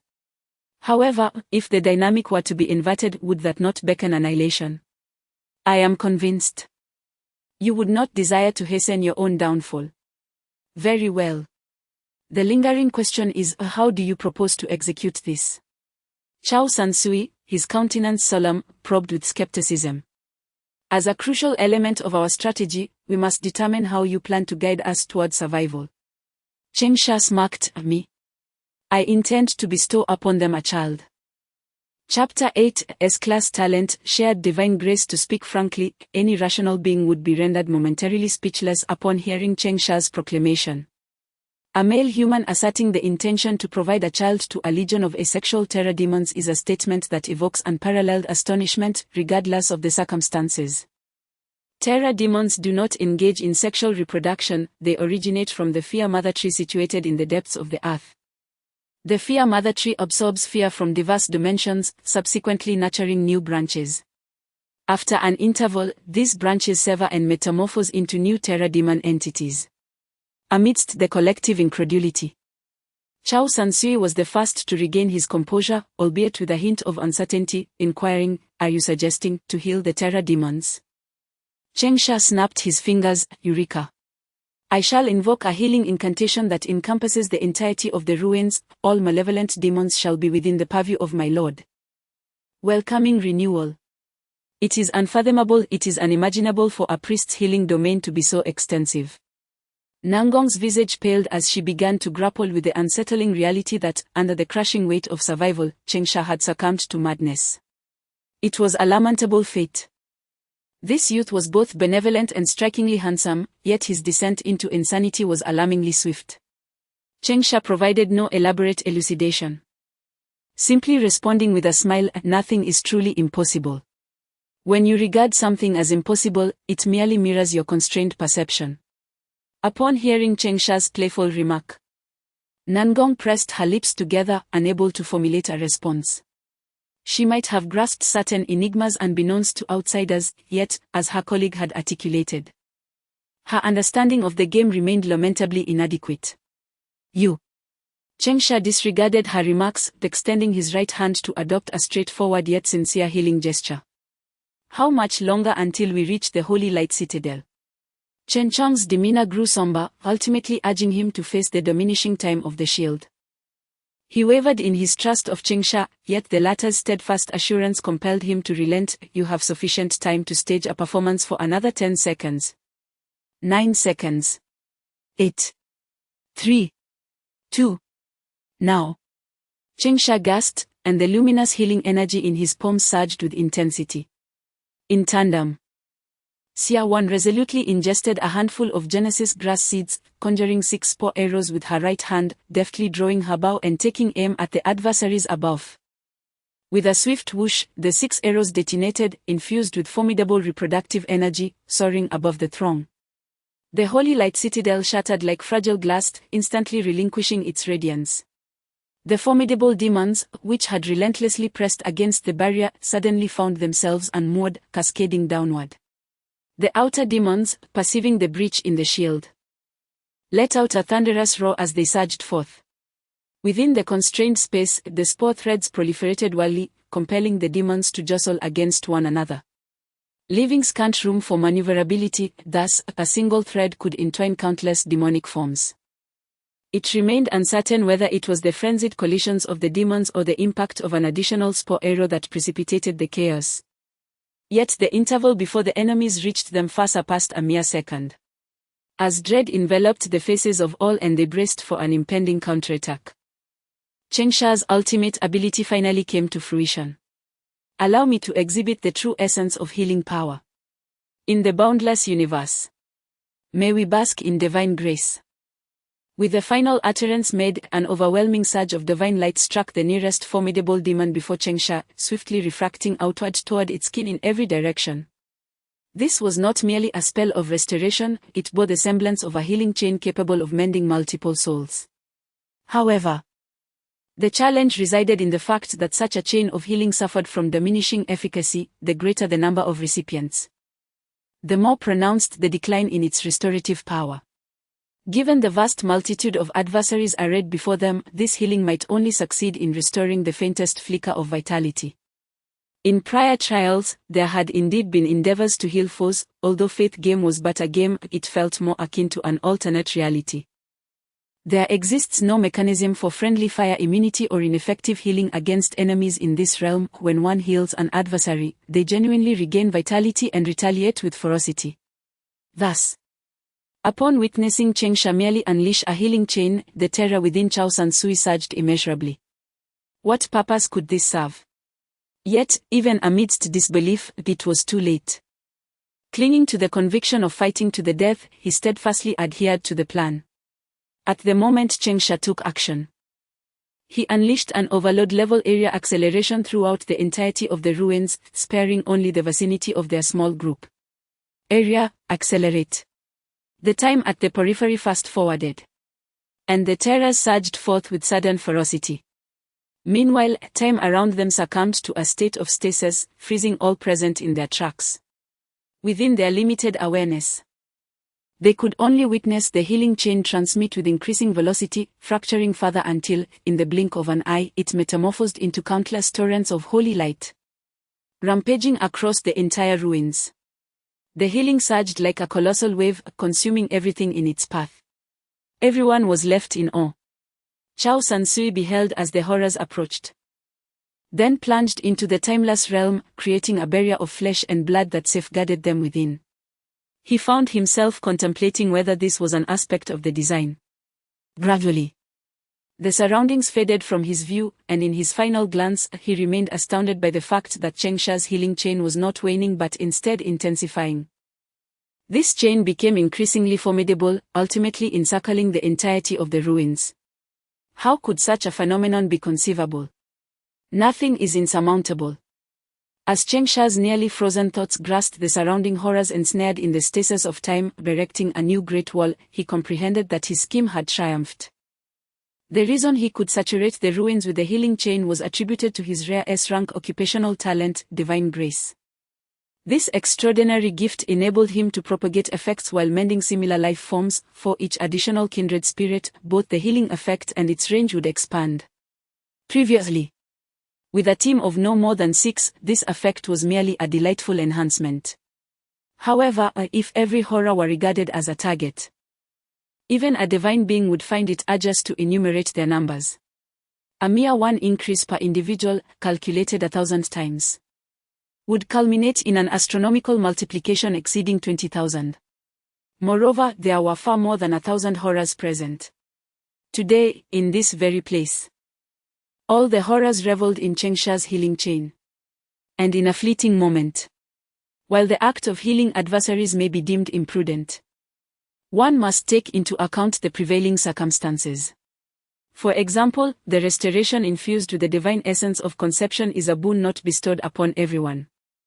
In the instant that the awe-inspiring healing luminescence enveloped them, augmented by the surrounding acceleration, innumerable horrors felt their midsections distending at an alarming rate before they could muster a response. At that moment, conception beheld them. Madness erupted. The terrors, once devoid of sexual characteristics, abruptly commenced the process of gestating new life within their forms, their previously composed demeanor now succumbing to dread.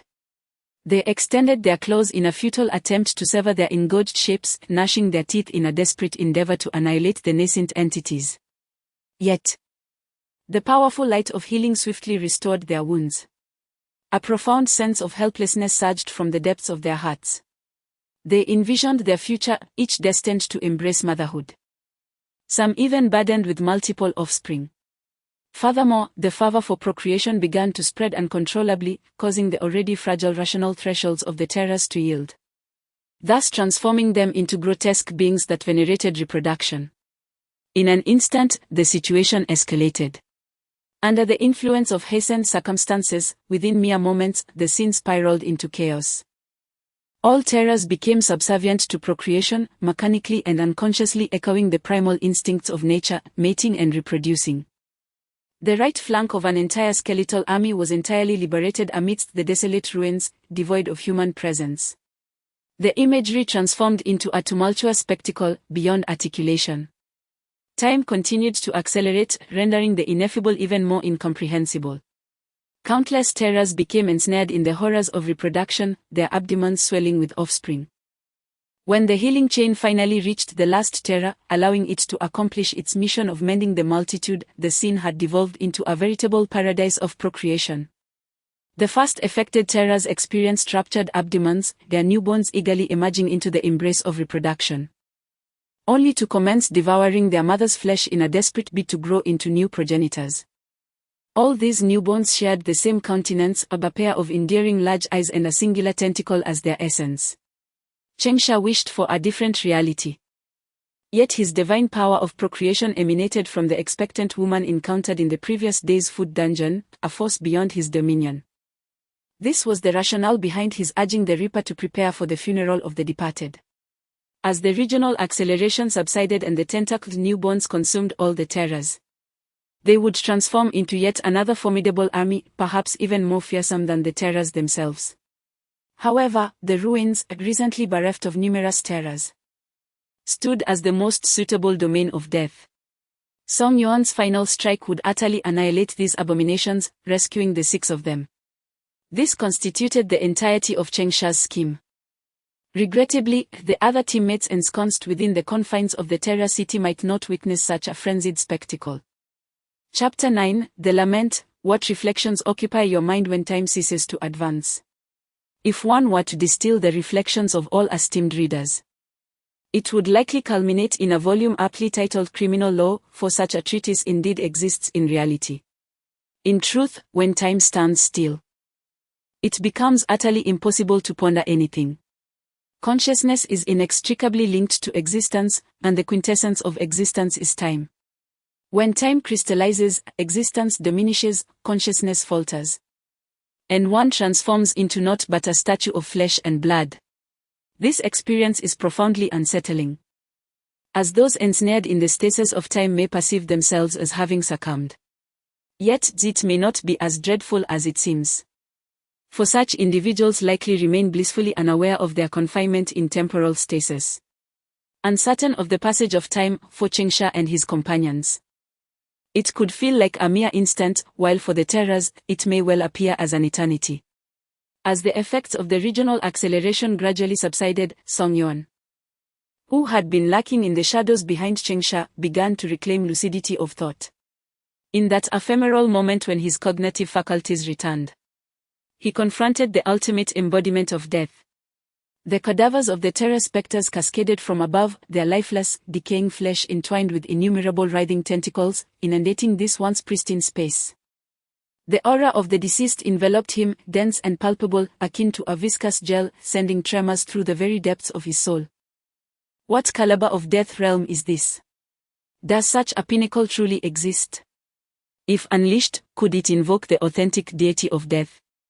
After a trifecta of bewilderment, Song Yuan wasted no time. He recalled Chengsha's words that his forthcoming strike would be the key to their salvation. Observing the frenzied advance of the tentacled monstrosities, now bereft of flesh to consume, he inhaled deeply, his eyes instantaneously turning an abyssal black. The harvesting state was activated. He extended his hands and resolutely clutched his own neck. With a sharp crack, he mercilessly twisted it, severing the thread of his own existence. Subsequently, the standing form of Song Yuan began to dissipate slowly, the surrounding aura of death surging violently as the winds howled and a verdant radiance surged forth. In the blink of an eye, a colossal scythe, exuding an apocalyptic force, materialized above the group. Chengsha and his companions, just emerging from their stupor, found themselves breathless at the sight of the death scythe suspended ominously above them. It loomed large, so vast that they had never before encountered such a terrifying instrument of demise. Even the small decorative skull adorning the handle resembled a monumental statue hewn from the very mountains. The blade, glimmering with an eerie green luminescence, appeared capable of cleaving entire planets asunder. Even in the year 2100, Chengsha had never laid eyes on a scythe of such formidable proportions. In that moment, a singular thought consumed his mind, to fervently pray that Song Yuan would not be driven to madness, taking them all with him. Rest in peace, the end of life. A requiem, the harvest. As the almost ethereal incantation resonated through the heavens, the colossal scythe, swirling with the whispers of the departed, descended in a sweeping arc. Beyond the vicinity where they stood, the ruins shattered instantaneously, akin to fractured glass, with spiderweb-like cracks radiating outward. Then came the sorrowful laments of those embracing death, echoing across the firmament as the immense, tentacled beasts, having feasted on flesh, closed their eyes in eternal repose. Death is never a cataclysmic event. In the moment the scythe struck, the flame of their existence was quietly extinguished. Life ceased, the scythe dissipated. In mere seconds, the lingering essence of the departed had yet to fade. These energies twisted and coalesced, once again manifesting what should have been lifeless, Song Yuan. He plummeted from the air, gasping and drenched in sweat, and upon landing, collapsed onto the blood-soaked ground, convulsing uncontrollably. Nangong, nearest to him, instinctively reached out to assist, but upon touching Song Yuan's wrist, he discovered the body to be extraordinarily robust, even vibrant, as if in its prime. His convulsions were not the result of exhaustion after a desperate struggle, but rather the ecstatic culmination of overwhelming exhilaration. Remarkable, remarkable, I seemed to behold the visage of my lord, seated upon a throne of bones, bestowing upon me a colossal scythe. Remarkable, Chengsha, you are truly extraordinary. Breathless, he struggled to rise, his limbs flailing. In this moment, I have discovered my worth in this lifetime. Chengsha offered a faint smile, while Nangong disdainfully released Song Yuan's hand. Chen Chong and Chao Sansui remained entranced by the apocalyptic side strike. Unable to liberate themselves from the haunting memory, as the flesh and blood of the terror demons threatened to envelop them. Only then did Chen Chong lift the semi-conscious Chao Sansui from the blood-soaked ground. Is it truly over? He could hardly fathom that such a multitude of terror demons, an army of this magnitude, had been completely vanquished. What had transpired? Observing Chen Chong's curious gaze, Chengsha chuckled softly, advising, "Do not delve too deeply, you may not wish to unearth the truth. Furthermore, the situation remains unresolved. The skeletal army, having lost sight of the right flank, may very well dispatch others to investigate. We must depart with haste." He then grasped the struggling Xia Wan, gesturing towards her pronounced abdomen, calves, and back, and stated earnestly, "Our combat capabilities are gravely compromised. Chao Sansui, Nangong, and Xia Wan have all lost their strength in battle. While the former two are manageable, Xia Wan's condition demands immediate attention. We must retreat and seek a place to regroup." Still enraptured by the thrill of his previous victory, Song Yuan impulsively interjected in response to Chengsha's urgency, "But what about you?" Chengsha, carrying Xia Wan, darkened in countenance, retorting, "What can a healer with merely 1,500 points achieve?" Song Yuan stood in disbelief, gesturing toward the infernal ruin beyond, stammering, You, this devastation. Is it not all you're doing?" As he spoke, his voice trembled, "If your prowess truly amounts to a mere 1,500 points, I shall sever my own head and present it to you as a ball for your amusement." Chen Chong's countenance also darkened as he hoisted Chao Sansui onto his back, dragging Nangong away without a moment's pause, pondering, "This individual undoubtedly wields considerable strength, yet his ostentation is utterly irksome. What is even more exasperating is his incessant ability to eclipse my own efforts." The repartee of victors may not be inherently vexatious, however. The circumstances do not allow for extended indulgence, urging the group to persevere, trudging through the blood-drenched mire of the desolate ruins, each step a precarious ballet toward the east. Situated at the very epicenter of this realm of demise, they had yet to fully grasp the magnitude of their surroundings.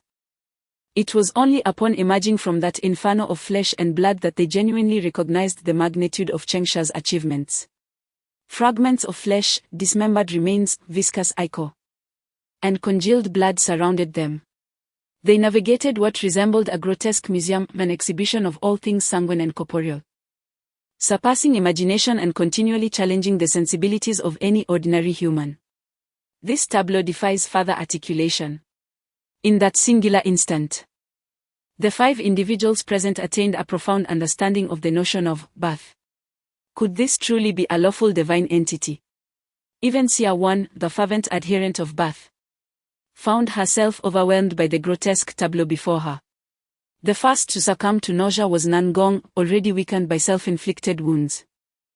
Her legs dragged through the filth of flesh and blood, and the noxious odor assailing her nostrils did not bring forth the guidance of decay, but rather a surge of revulsion that threatened to expel her innards. With the initial shot fired, the situation spiraled once more into chaos. Agag, all were overtaken by their queasiness. Particularly Chen Chong, who, in a frantic attempt to flee this infernal place, retched while running, burdened by one person who also vomited and supporting another who was likewise heaving. The dissonant symphony of their collective retching was a torment to his ears, pushing him toward the precipice of madness.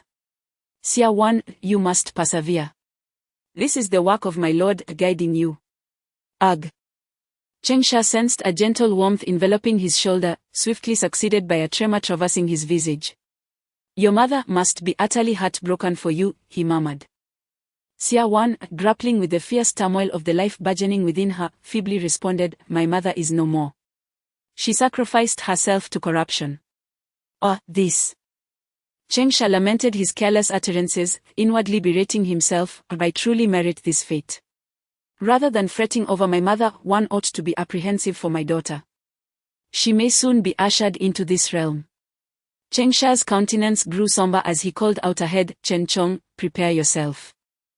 Xia1 is on the verge of giving birth. Chapter 10, a brief respite before Xia1 could give birth, Chengsha timely cast a healing spell upon her. Given her multiple pregnancies, the spell proved remarkably effective, restoring her vitality. However, this also indicated that the newborns would be exceptionally robust. The group surged forward in a frenzy. And soon, the life forms gestating within Xia1 could no longer contain their eagerness to emerge. The creation seed catalyzed life that disregarded the necessity of a midwife. Amidst their flight, the swell of Xia1's abdomen ruptured, releasing several grotesque tendrils, half flesh and half plant. The fortunate aspect was that these tendrils possessed little combat capability. And Song Yuan effortlessly subdued them. The unfortunate truth, however, was that while Xia1 had stabilized, Nangong was nearing her end. Her eyes were half closed, radiating heat.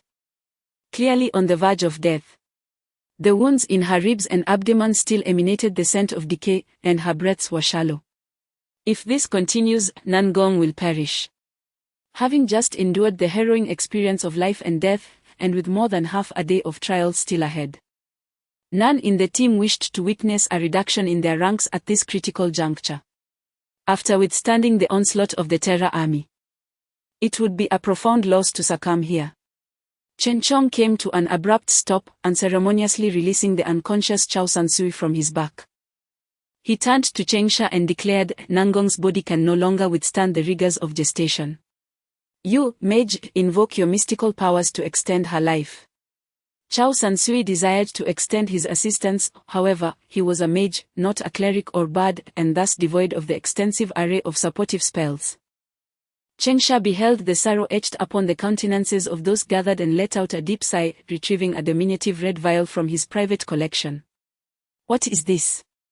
Inquired Song Yuan, drawn to the bottle as he detected a foreboding aroma reminiscent of mortality wafting from it. An A-grade potion, Contempt of the Dead, crafted by the devoted adherents of death. Its emissaries contend that certain souls are unworthy of experiencing death, thus, they extract this disdain, transforming it into a potion to chastise those who have gravely forsaken their oaths. It renders them incapable of approaching death, denying them the opportunity to heed its profound teachings. As Chengsha elucidated, he poured the potion upon Nangong. Once it mingles with her blood, she shall not succumb, even amidst grievous injuries, however. It offers no healing, merely a means to cling tenaciously to existence. Really? Such a thing exists? Song Yuan, filled with eagerness, reached out to grasp a drop for closer examination. Only to be intercepted by Chengsha, who swatted his hand away, admonishing him, even a single drop lost would nullify its effect. Do you wish for her demise? Song Yuan's face flashed with embarrassment as he stammered, I have never encountered such a situation before. Nangong, I beseech your forgiveness, my actions were unintentional. Nangong. Pale and frail, I lacked the strength to reply. She could only observe as the liquid swiftly merged with her bloodstream, and then she felt nothing at all. Is this effective? Chengsha cast a sidelong glance at her, responding, indeed effective, and rather costly. Once you have regained your strength, do remember to recompense me. Nangong gritted her teeth and nodded with determination, understood. Xia1 had recently given birth, her body still bleeding, however. As a follower of gestation, she exhibited remarkable resilience in her reproductive capacity. Therefore, Chengsha chose not to administer the potion, opting instead to invoke a healing spell as per usual. Fortune smiled upon them, she had not conceived. Observing Chengsha's decisive actions that preserved 2 lives, Chen Chong inquired gravely, Chengsha, what is your score? Aside from 1501. Chengsha surveyed the room, registering the skepticism in their gazes. Despite their disbelief, he maintained his composure, asserting, it is indeed 1501. Chen Chong remained skeptical, his tone solemn as he countered, do you presume me to be a fool? The healing chain required to attain such results under those circumstances demands at least an S-grade talent. Furthermore, with those 2 vials of Contempt of the Dead, you cannot possibly score below 2000. The initial score for the path to ascendancy is set at 1000 points. Falling beneath this threshold results in immediate demise, while surpassing 1200 can yield B-grade talents or items, exceeding 1600 grants A-grade, and transcending 2000 permits the acquisition of S-grade talents. Indeed, do you wish to continue this speculation on scores, or shall we advance? Chengsha lifted Nangong into his embrace and forged ahead. The onlookers exchanged glances. A momentary expression of resignation flickering in their eyes, prompting them to hasten in pursuit. What recourse did they possess if their leader chose to withhold the truth? Naturally, they would acquiesce to his discretion. Song Yuan, ever garrulous, persisted with his incessant inquiries throughout the journey. Brother Cheng, what is your talent? Pray, enlighten me. Brother Cheng, what is your score? Brother Cheng, do you still possess that diminutive red vial? Might I offer you something in exchange for a small portion? Brother Cheng. Chengsha could no longer restrain himself and replied, should not assassins maintain a certain reticence? Song Yuan chuckled, that is known as contrast. It is quite fashionable at present. Fortunately, during the subsequent hour, no other factions of the skeletal army pursued them. After traversing the desolate plains for an extended period, Chengsha and his companions finally glimpsed a dense thicket. The incessantly chattering Song Yuan volunteered to scout ahead and discovered that this was an abandoned dwelling of the wood elves, devoid of any life save for a few dilapidated tree houses. Chengsha and Chen Chong, feeling a profound sense of relief, swiftly guided the injured into the forest. Chao Sansui was the first to regain his composure, having previously overtaxed his mental faculties, which rendered him weak and incapable of precise muscle control. He could only mutter incoherently about his knowledge of the wood elves. These ethereal beings are devoted followers of prosperity. A perpetually neutral race that reveres nature and refrains from cohabitation with other races. If they have chosen this location as their abode, it must surely be relatively secure. Upon hearing this, Song Yuan inquired with curiosity, why would they forsake safety? I clarified that it was relatively safe. Indeed, before the war, it was a sanctuary, however. Since the skeletal army commenced their onslaught on the continent of Hope, no place can truly be considered safe. At that moment, in an effort to remain vigilant, Chen Chong stood watch at the entrance of the treehouse, turning back with a hint of perplexity to ask. I have heard others mention that the skeletal army has declared war on the continent of Hope, but what is the underlying reason for this conflict? Chao Sansui wearily shook his head. Those within the mage community conjecture that it is a conflict of faith, while those aligned with the faith community propose it is a consequence of subterranean beings claiming something. Time reflects upon the present, and we are left with little information. Perhaps the adherents of memory, through their reminiscences, might possess greater insight. Chengsha, initially captivated by the discourse, found his smile wane upon the utterance of the deity's name. Memory. I glanced at the clock. 6 hours had elapsed in the trial, leaving us with 18 hours to persevere, yet I shall need 10 hours to recuperate. Chao Sansui's implication was unmistakable. Although they had endured, the subsequent 10 hours devoid of a mage's prowess would pose an arduous challenge. No one could foresee the additional perils that lay in wait. They were not so naive as to assume that having withstood the hellish onslaught of the Terra army signified that the trial would be bereft of danger henceforth. In ordinary trials, there might be a flicker of hope. In special trials, such optimism was entirely misplaced. Chengsha contemplated the name of the trial, a slight frown creasing his brow. The Song of Blood and Fire. I have encountered blood, but what of the fire? He sighed, reflecting on the fact that his team was conveniently nestled within the woods should a fire sweep through. A conflagration that could devastate 800 miles. Surely, such a fortuitous coincidence seems improbable. Nonetheless, there is no need to linger on it. When the adversary arrives, we shall confront them, and when the waters surge, we shall fortify our defenses. Chengsha scratched his head and retrieved a bottle of cola from the safe, consuming it with great enthusiasm.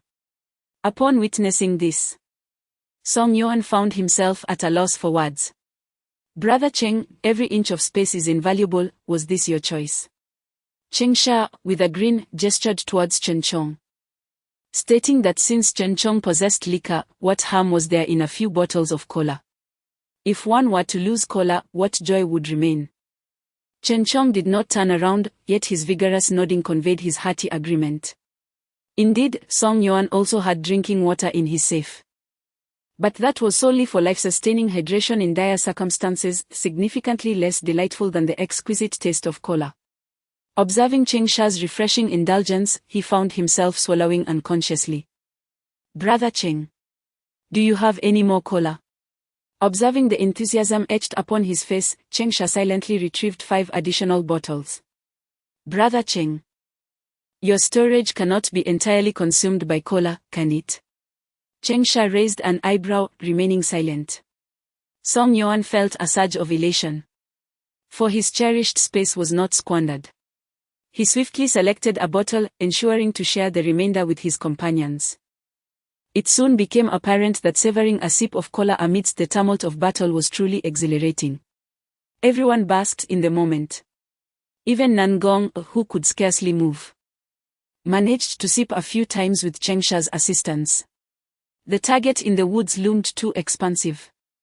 We ought to rest for another 2 to 3 hours before retreating further afield. Having finished his drink, Chen Chong donned his sword and stepped outside.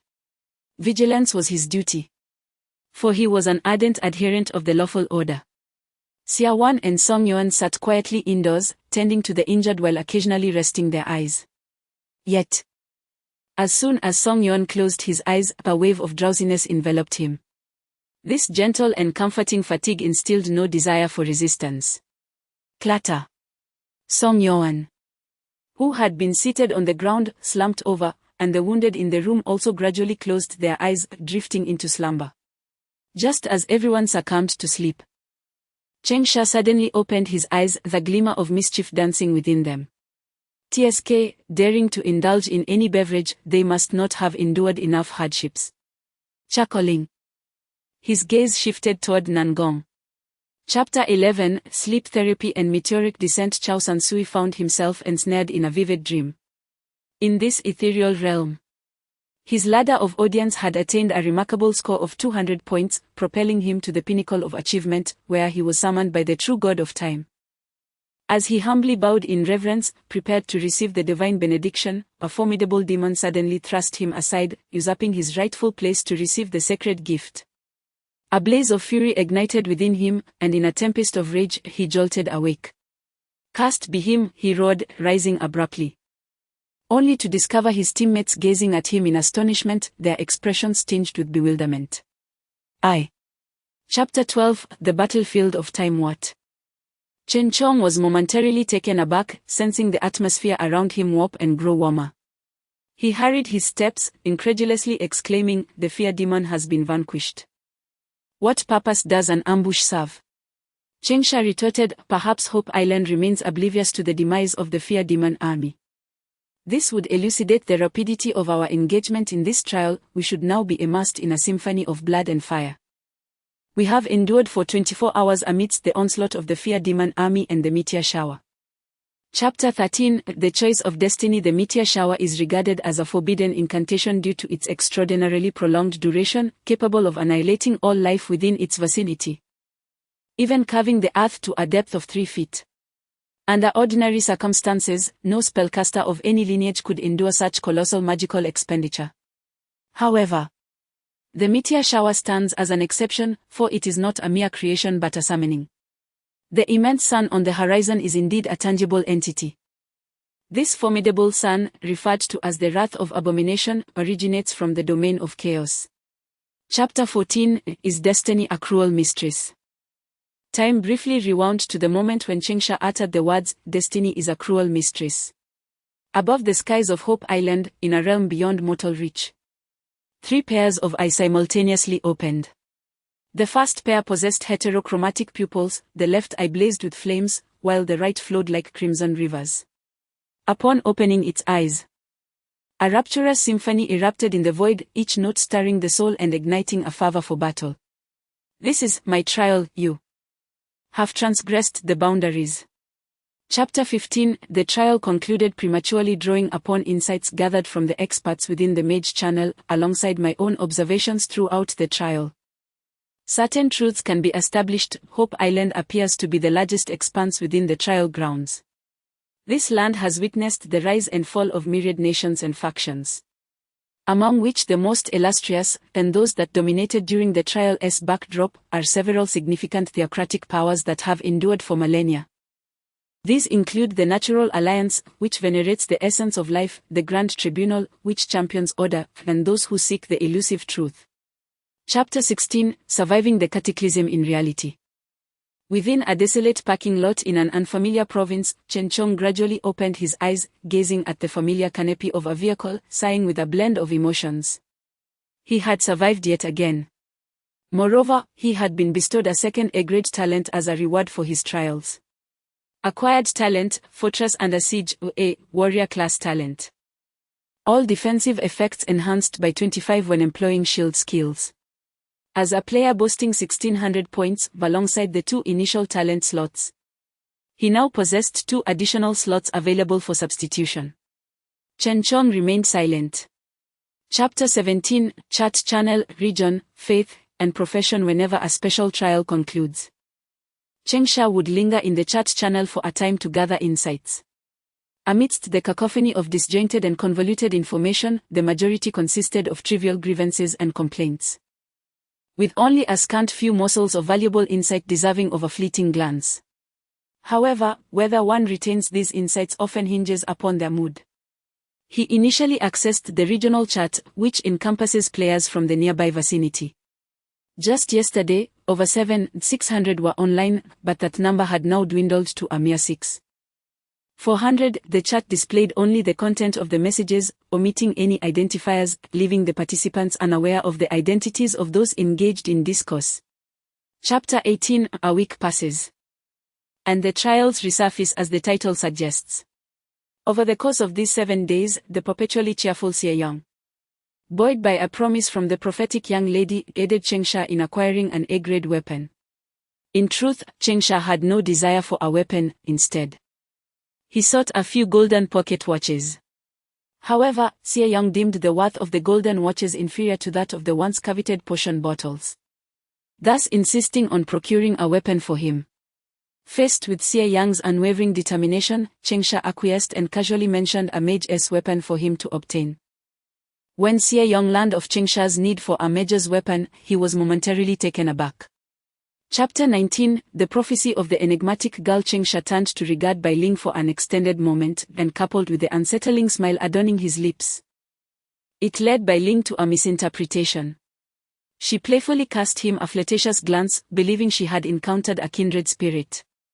However, at the moment her sensory pursuit activated, she discovered that the emotions radiating from him were devoid of any desire, as pristine as a blank canvas, rendering her attempts to ensnare him futile.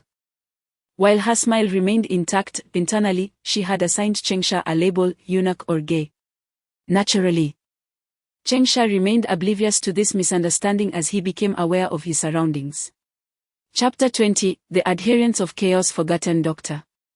Feng Shaqing regarded Chengsha with keen interest, laughing softly as she lifted the pocket watch from the table. One by one, the others grasped the watches, their expressions a tapestry of intrigue. Their gazes flitted back and forth between Chengsha and Sulu, contemplating the reasons behind the trap girl's evident apprehension, with their defensive postures so pronounced.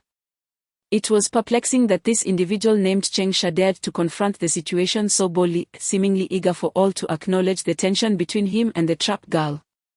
Sulu, clearly reluctant to accept anything from Chengsha, calibrated the time on the pocket watch with meticulous precision. Chapter 21, I know you're playing the fool. Chaos reigns as the foremost deity of disorder, heralding the onset of tumultuous pandemonium and standing as the arch-nemesis of order. Its will espouses the notion that no inherent laws govern the world. The ultimate state of the universe ought to be one of chaos and disorder.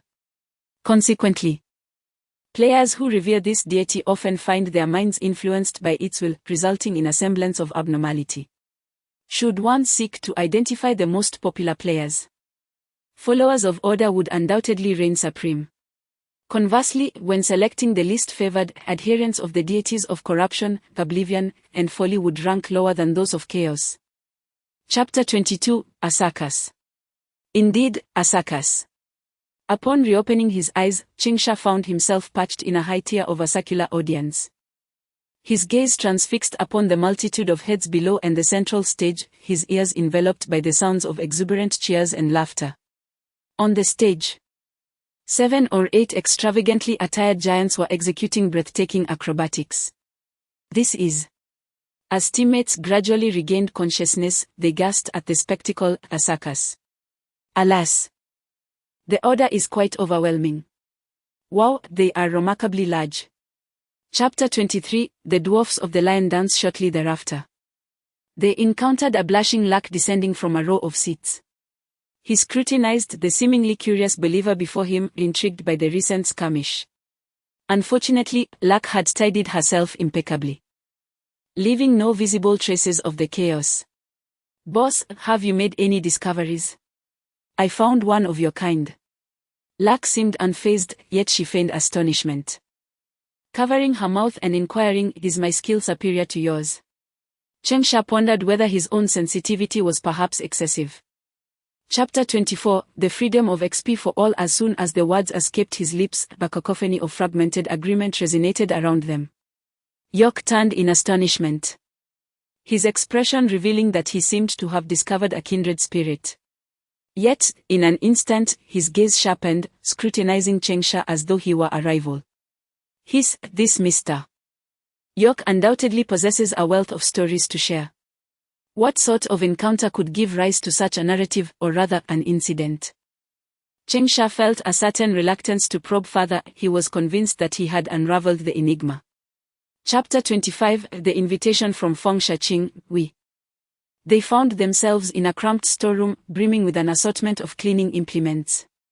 The space barely permitted standing, measuring scarcely half a meter in width. In this confined area, Qingsha and Feng Shaqing confronted one another. Feng Shaqing bore a broad smile, while Qingsha appeared astonished. Was this so-called fog of war merely a guise for my abduction? Qingsha surveyed the surroundings with an unusual expression, acknowledging that this diminutive space indeed served as an effective hiding place. The term kidnap is not employed in that context. Chapter 26, So you are the executioner. The fog had yet to dissipate, rendering visibility nearly non-existent. Qingsha had scarcely taken 2 steps with the individual in his arms when he heard a Ming's anxious call ahead, Fengjie, Chenggu, where are you? Qingsha perked up his ears, listening intently as the surrounding cacophony of voices seemingly dissipated. He turned towards the direction of a Ming's voice, astonished and impressed by the little assassin's remarkable skill. In such a brief span of time, he had dispatched everyone. Fortunately, the unfortunate souls who had met their demise were not integral to the essence of memory. Chapter 27, The Duke Brook's reputation. During their earlier conversation in the room, Qingsha had observed something peculiar about the wounds on the slain dwarf.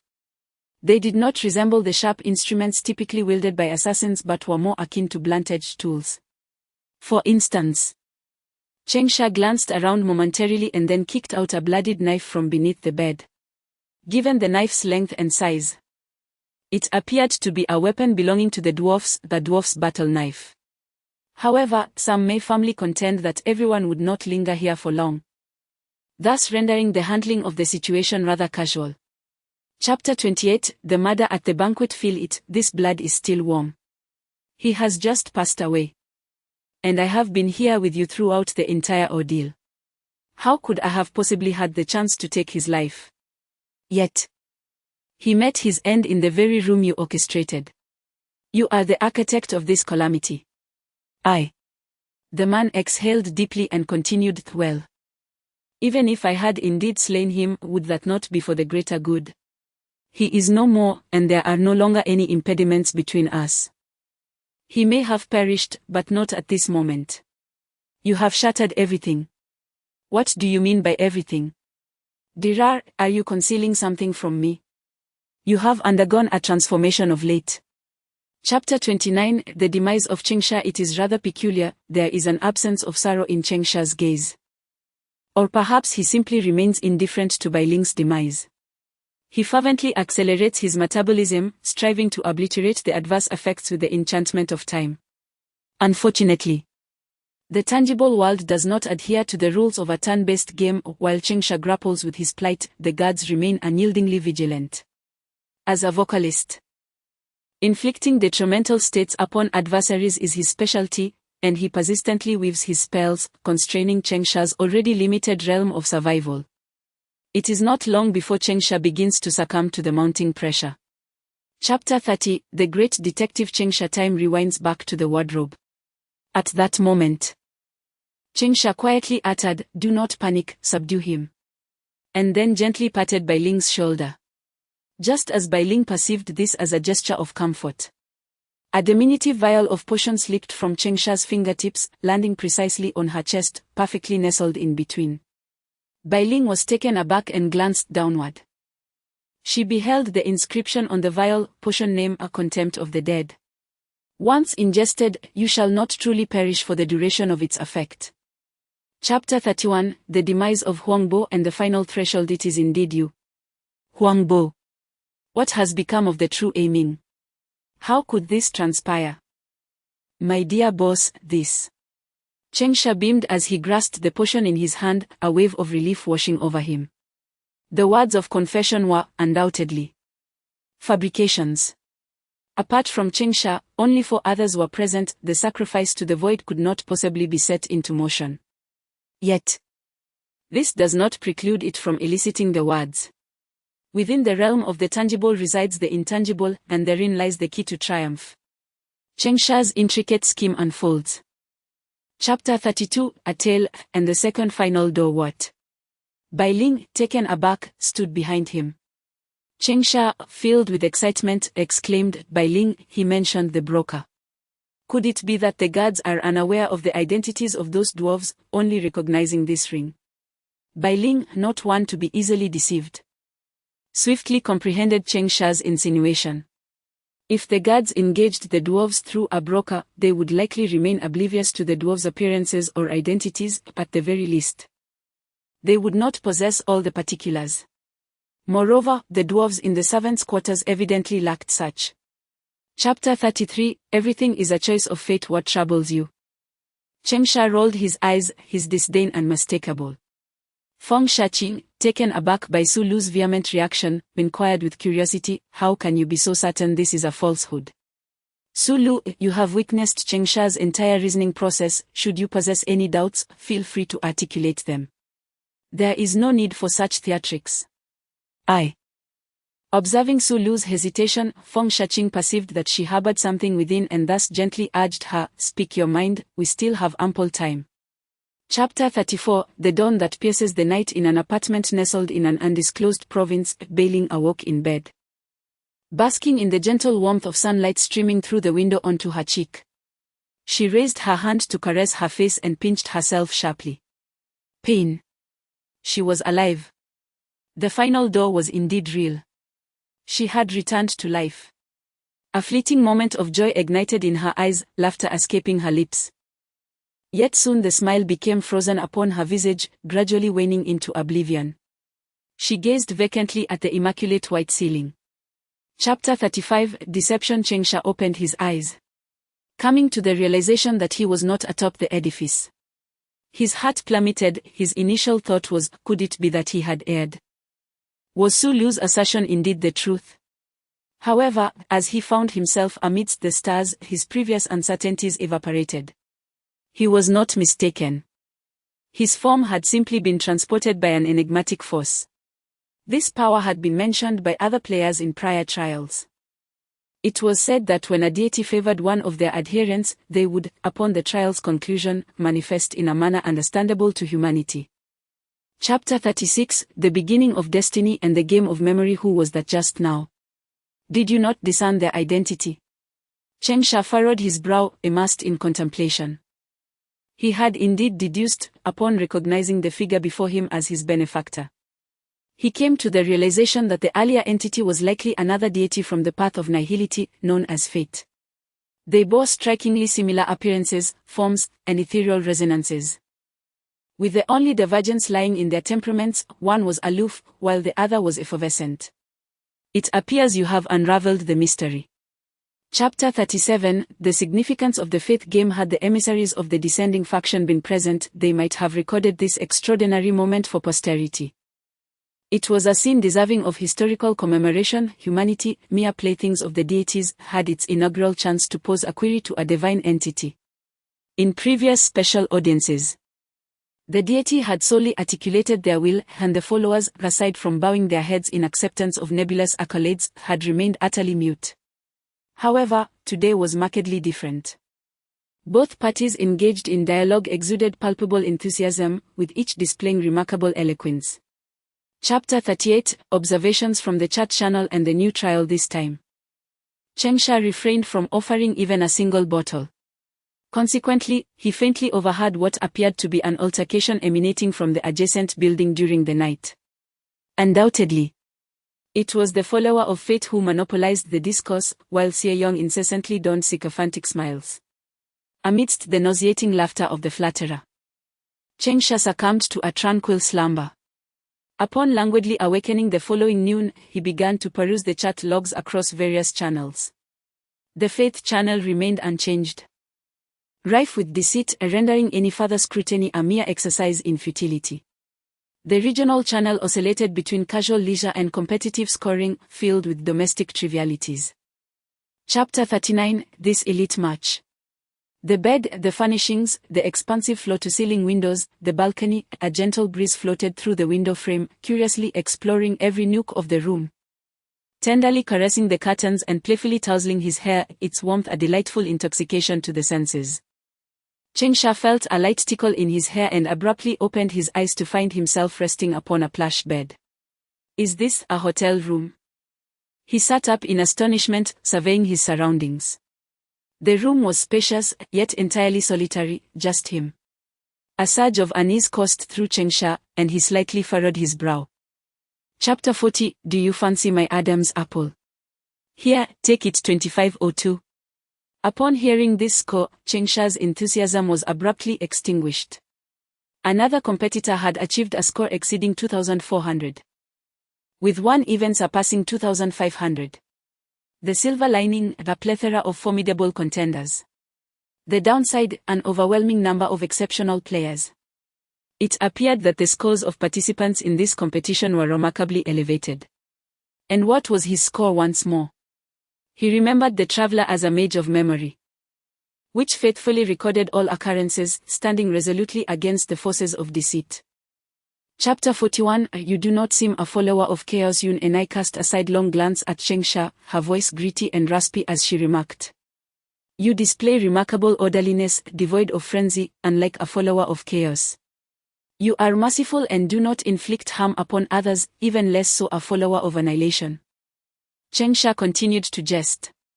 This time, it was Yunni's turn to be taken aback. She furrowed her brow and swiftly altered her stance, plunging a blade into Chengsha's shoulder. Chengsha remained unfazed, fully aware that this was merely Yunni's test. This astute assassin surely did not suspect him due to his composure, rather, she must have had other motives. Chapter 42, A town under the gaze of prosperity. Numerous tales surrounded the deity within the trials, yet few objects or artifacts bore a direct connection to them. Thus he found himself captivated by the so-called will of prosperity. Irreverently speaking, it was a rare opportunity to study the deity. Surely, no participant would allow such a chance to slip away. Everlasting Bloom Town was far grander than he had anticipated. He initially envisioned it as a mere small gathering. Yet upon traversing its expanse, it resembled a bustling city. Apartment buildings stood in neat rows, guild manners interspersed thoughtfully, presenting an image of a community meticulously cultivated by its followers. Chapter 43, I am not here for almsgiving. Chengsha furrowed his brow as he sifted through the clues he had gathered, and after a moment's contemplation, he dismissed the possibility that the perpetrator was a follower of decay. Decay and prosperity were opposing fates, however. If a follower of decay were to commit murder within the sanctuary of prosperity, the corpse would undeniably exhibit signs of decomposition. Such a display would serve as a provocation of faith, a means to exalt their deity. Nevertheless, the body bore no wounds, indicating that the assailant was deliberately crafting an atmosphere of terror. Those capable of achieving such effects likely adhere to beliefs in either corruption or death itself. Chapter 44 Death will ultimately descend. Curses aside, none present were fools, they had already discerned what Wei Guan was endeavoring to accomplish. He was extending an invitation to the murderer. The assailant struck under the veil of night, shrouding all tangible evidence of the truth in obscurity. Consequently, for the participants, despite the inherent dangers of the nocturnal hours, it offered a far superior opportunity to unearth the answers than the light of day. Yet, Everlasting Town was vast, far too expansive for a single night to encompass every nook and cranny, let alone to confront the murderer. Thus, Wei Guan resolved to serve as bait, hoping to incite the killer into revealing themselves. Chapter 45 Silence is the Cambridge of tonight, the exclusive S-grade belief talent of the memory traveler, memory flow. As a traveler, one navigates through the fragments of the target's memories ceaselessly in pursuit of scenes and images of personal significance, akin to a swift sojourn. Du Shiguang was not alone. At the very least, he recognized the merit of collaboration. As the memories of Yun and I were unveiled, he employed certain methods to imprint the images from those memories onto the street below. Thus, all present participants beheld the ensuing spectacle. A breathtaking female assassin raised her attire. Chapter 46 Another semi-divine artifact. The advent of terror. Yun and I nodded gently, extending her finger to touch the point indicated by Chengsha. Then, with a sudden and decisive movement, before anyone could respond, she stood upright. Yet, nothing occurred with Wei Guan. Was that all? Had she truly penetrated? Perhaps it was a touch too hasty. Several players were taken aback by Yun's swiftness, still questioning whether she had indeed entered, as Wei Guan's lifeless form showed no sign of response. Chapter 47 The methods of the lady assassin. Retracing their steps would permit them to investigate the perpetrator. Choosing not to return could prevent further calamities this evening. To have lost a comrade before the conclusion of the first day in a trial lasting 7 days marked an undeniably grim outset. The gravity of the situation was palpable on every countenance, yet only Yun and I uttered a soft hum before she turned to depart. The path she selected was toward the rapidly ascending light of vitality. Observing Yun and I leave with such determination, Chengsha was engulfed in contemplation. Such is the essence of a game at level 2400, even in the face of imminent demise, there exist those who can.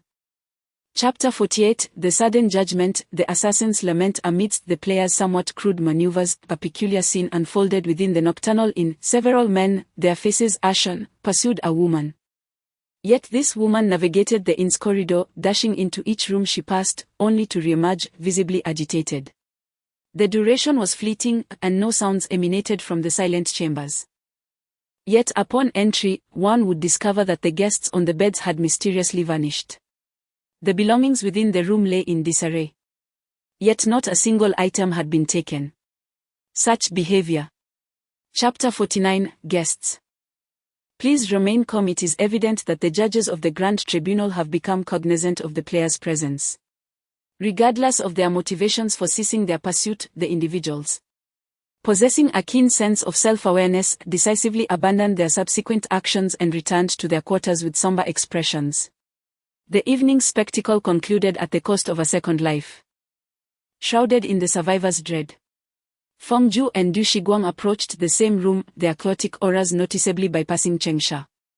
The current circumstances are exceedingly tumultuous, rendering it challenging to dissociate from the adherents of chaos.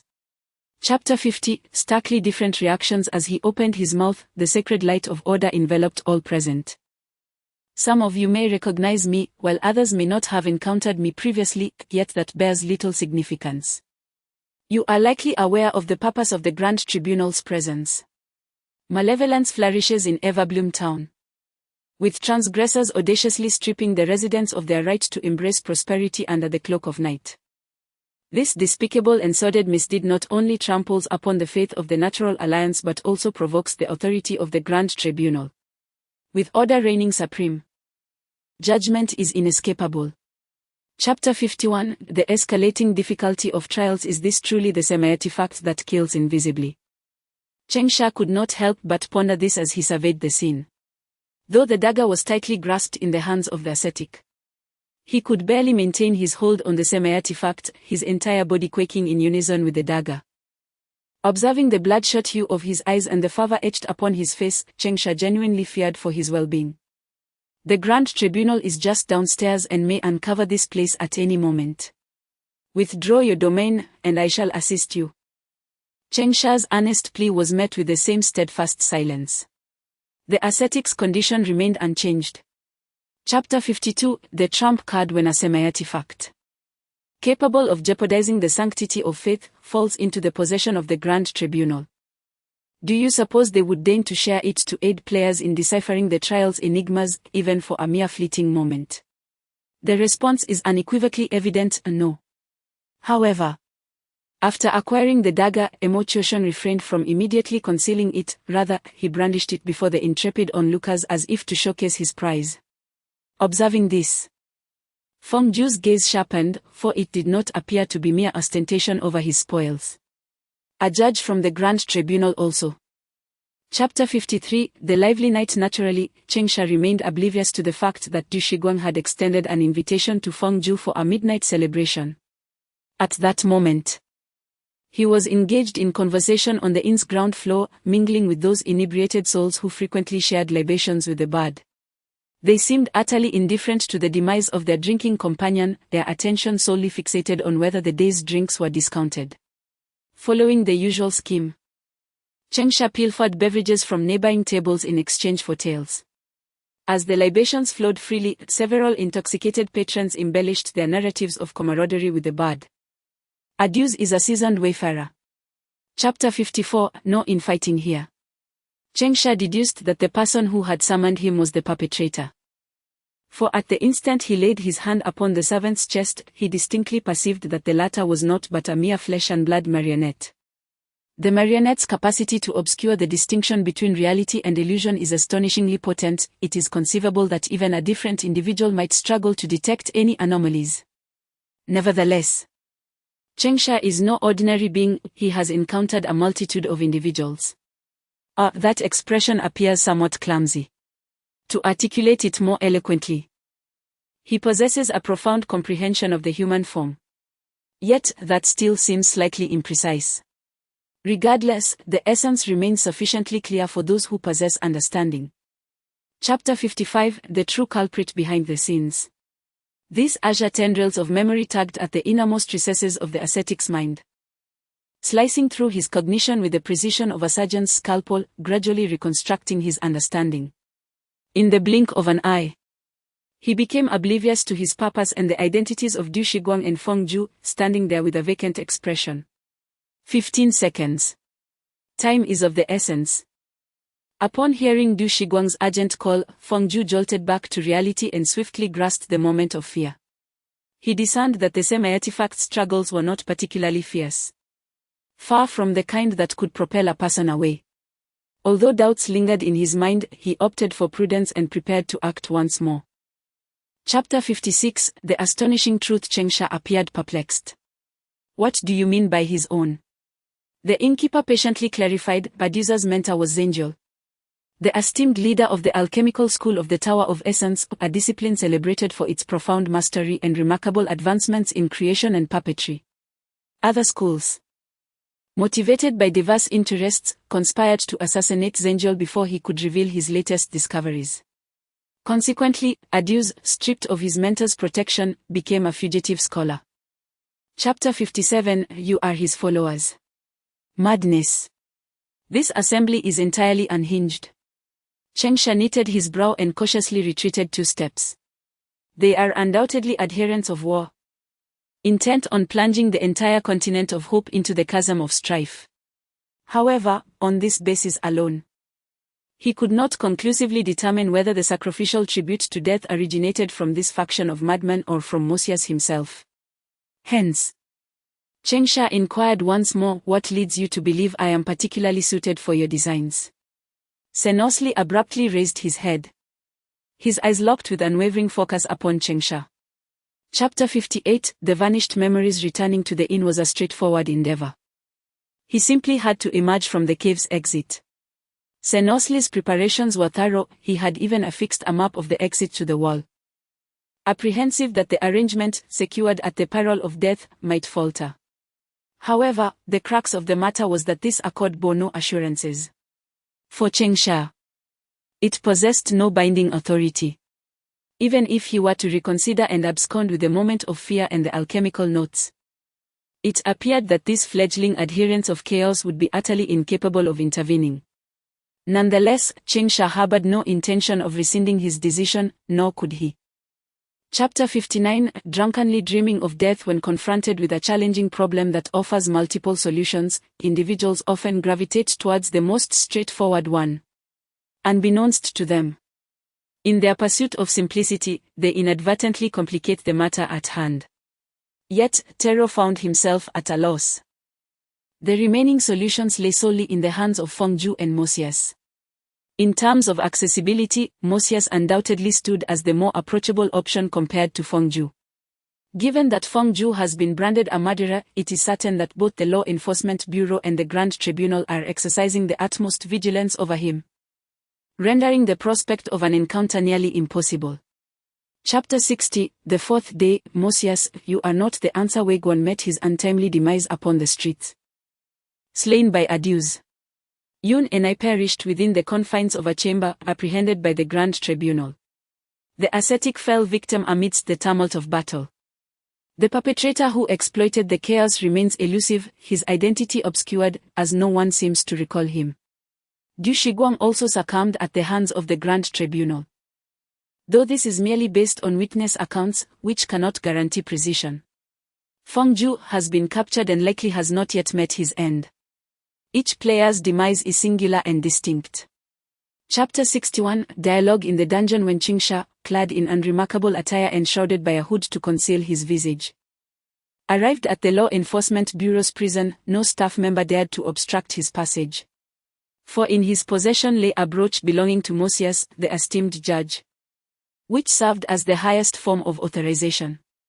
Several staff members speculated that this unfamiliar visitor was an undercover agent from the Grand Tribunal and courteously guided him, discreetly dismissing unrelated personnel to allow Chengsha ample opportunity for discourse with the condemned. In their eyes, this exchange was likely perceived as a mere. Chapter 62, The deceased apothecary. The esteemed first judge of the Grand Tribunal, Lord Mosias, has vanished. To be precise, it cannot be deemed as missing, rather. This gentleman simply ventured forth alone to investigate a case and has not returned throughout the night. The personnel of the Law Enforcement Bureau are growing increasingly anxious. For they have not only received reports of 5 additional residents perishing in Yongshon town but have also uncovered the escape of a convict. Moreover, the undercover agent from the Grand Tribunal who visited the prison yesterday has not been seen since. The law enforcement officers are as restless as ants on a scorching stove, incessantly seeking an audience with the judge who accompanied Mosias, yet the judges find themselves equally perplexed. Chapter 63, Another ordinary day in truth.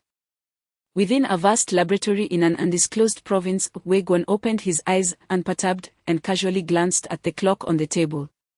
The time remained unchanged. The trial had reached its conclusion. He lowered his gaze to his chest, sensing the rhythmic pulse of his heart, then let out a disdainful snort. What a tiresome ruse. Fear is not a sharp blade but rather the panacea that preserves the players. This premise is utterly mundane, devoid of originality.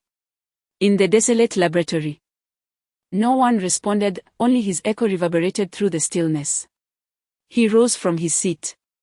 Chapter 64, The embarrassingly high-level match. Reclining on the rooftop, basking in the warmth of the sun, Chengsha felt a profound sense of fortunate survival. He had not anticipated that this approach would yield such success. Having triumphed once more in a gamble that risked his very life, Chengsha could not help but feel that his fortunes in gaming had indeed flourished. He produced the dice from his pocket and, squinting against the glaring sunlight, noted the number 1 on the die, which gleamed conspicuously in the light. Predestined fate? Huh? Utter nonsense. Chapter 65, The Fishbone Hall and the Throne of Bones. Chengsha found himself drawn away once again. This second encounter with the divine was evidently more adept than the first. He did not resist, allowing his consciousness to plunge into darkness. Who was it this time? The god of joy or the god of deceit? No, I must not dwell on such thoughts. At least, I must not entertain them in such a manner. Before them, I possess no freedom of thought. Even the act of imagination could be deemed a transgression against the divine. The benefactor has decreed that before deceiving him, I must endure. I shall endure. Consciousness once again. Chapter 66, Silence. I am attuned to the whispers of the divine, an oversized chalice. She is known as Lele Air. Once the cherished daughter of the mother of prosperity. Yet, she succumbed to temptation and fell from grace. She plunged into the sea of desire, transforming into a loathsome figure. The tree of fear. My goodness. I recognize this being. I even encountered her progeny. Suddenly, Chengsha recalled Song Yuan from that trial. Reminiscing about the account of the white. Chapter 67, a rare moment of respite. Ring of the bone servant. Lele Air possesses a celestial artifact. A ring forged by death itself, encapsulating one half of the essence of the god of thunder and one quarter infused with the emotion of dread from the corrupted deity. Special effect, fear nourishment. You are able to absorb the fear radiating from your surroundings to enhance your power with each complete absorption. The ring will manifest a mouth that screams in terror. Special effect, thunderous judgment. Sacrifice 1 unit of fear nourishment to invoke a thunderous retribution that annihilates the foe. Should the target have previously contributed fear nourishment to the ring, the punishment is guaranteed to find its mark. Special effect, Bone Servant Beneath the Throne. Chapter 68, The Vanished Chosen Ones and the New Trial. Xie Yang's previous trial transpired in a charming town named Hanlin, nestled within the Kanewa Empire. This was not knowledge that Chengsha could have deduced, but rather information he acquired through his readings. The 17 volumes he retrieved were not historical narratives, rather. They comprised a collection of inconsequential works procured by the proprietor of the local pig farm to while away the hours. Within these pages, he had inscribed his own contemplations and whimsical sketches. The assortment of books was extensive, encompassing romantic tales such as The Beautiful Town Girl, suspenseful narratives like Kill That Wretched One, and even The Life of the Swine Beast. Chapter 69, Oh my, encountering a celebrity. His visage felt slightly cool. Could it be raining? Gradually, consciousness returned. The sound of rain buzzed in his ears, the air was damp against his nostrils, and a brisk wind met him head-on. Chengsha slowly opened his eyes, revealing a swirling mist before him, with clouds enveloping the landscape. Indeed, it was raining, a gentle drizzle. The rain fell softly, continuous yet unhurried. He paid no heed to the droplets saturating his hair and garments, nor did he hastily retrieve an umbrella from his special pocket. Instead, he began to survey his surroundings. Chapter 70, The Bureau of the Old, Weak, Women, and Children. Intriguing. The seemingly carefree and loquacious male actor had, astonishingly, uttered a falsehood during the initial introductions. More intriguingly, this sentence is lengthy, permitting numerous points of deception. At that moment, Chengsha could not accurately discern the fabrications he was concealing. Thus, he outwardly maintained his composure while internally marking the Jianggu with a special label of attention. Once Suyida concluded his introduction, the white-haired elder, who had been persistently coughing beside him, finally straightened up and nodded with a smile to the gathering. However, Chapter 71, The Edict in Progress. After Suyida's departure, the assembly exchanged uncertain glances, unsure of how to proceed. The awkwardness lingered for several moments until Zhao Qian stepped forward to shatter the silence. I am the Eagle Eye Scout. I must apologize, but I require everyone's cooperation to engage in a skirmish with me. The Eagle Eye Scout, a hunter of war. Indeed. Chengsha astutely inferred his profession but did not foresee his allegiance to the faith of war. The edict of war is one of strife in a crowded space. One can effortlessly encounter two disagreeable passers-by. Chapter 72, A Shift Amidst the Tempest. Suyida is an extraordinary actor, but least in the eyes of others, as he conveyed three profound meanings in his previous statement. Firstly, he is a mage of memory, a voyager through the realms of recollection. Secondly, he indeed possesses an ability reminiscent of traversing time, which may prove invaluable in the trials of oblivion, thereby subtly augmenting his importance. Thirdly, he discerned that Tao I is a devotee of prosperity, demonstrating remarkable observational acumen. However, for Chengsha, Su Yida's performance veiled two layers of deception, namely. Chapter 73, there exists a dearth of records concerning Zenjia within the chronicles of the Tower of Rationality. The scant historical documentation suggests that he persistently transgressed the Academy's regulations during his formative years, surreptitiously employing prohibited substances in his studies of creation and receiving numerous admonitions. Nonetheless, his prodigious talent was undeniable, and he swiftly rose to prominence within the Academy, capturing the attention of the Land Chair, which bestowed upon him considerable funding and resources. Regrettably, his period of success was fleeting. At the zenith of his renown, he once more embarked on a clandestine and forbidden experiment. This ultimately culminated in an explosion that ravaged the Academy's laboratory, resulting in the tragic loss of nearly all the students belonging to the Creation Alchemy faction. Chapter 74, the first day, the day of submersion. As a grand chalice is raised to celebrate April Fool's Day, we salute the artifice, hoping to remain ever vigilant against deception. Approaching order through the lens of chaos appears even more tumultuous. Unbeknownst to him, a jest crafted to conceal his identity transformed into a somber reality. It was precisely because a follower of chaos assumed that fabricated name drew near to order and took the life of the son of order that true chaos was born. Consequently, the Grand Tribunal found itself ensnared in the mire of conflict. As time unfolded and faith proliferated, chaos began its descent. Chapter 75, surrender to the current. Absolutely not. 20,000 leagues under the sea, everyone was momentarily rendered unconscious by the immense impact. Only Chengsha, with his keen eyes, maintained command over the makeshift raft, valiantly struggling to navigate through the depths. Indeed, Chengsha did not yield to dizziness. In the moment when the colossal wave surged, he summoned all his skills, ensuring he was well prepared. This fortitude allowed him to endure the tremendous force of the impact, preserving his clarity of mind throughout. As for the others, a mere shedding of blood would not prove fatal.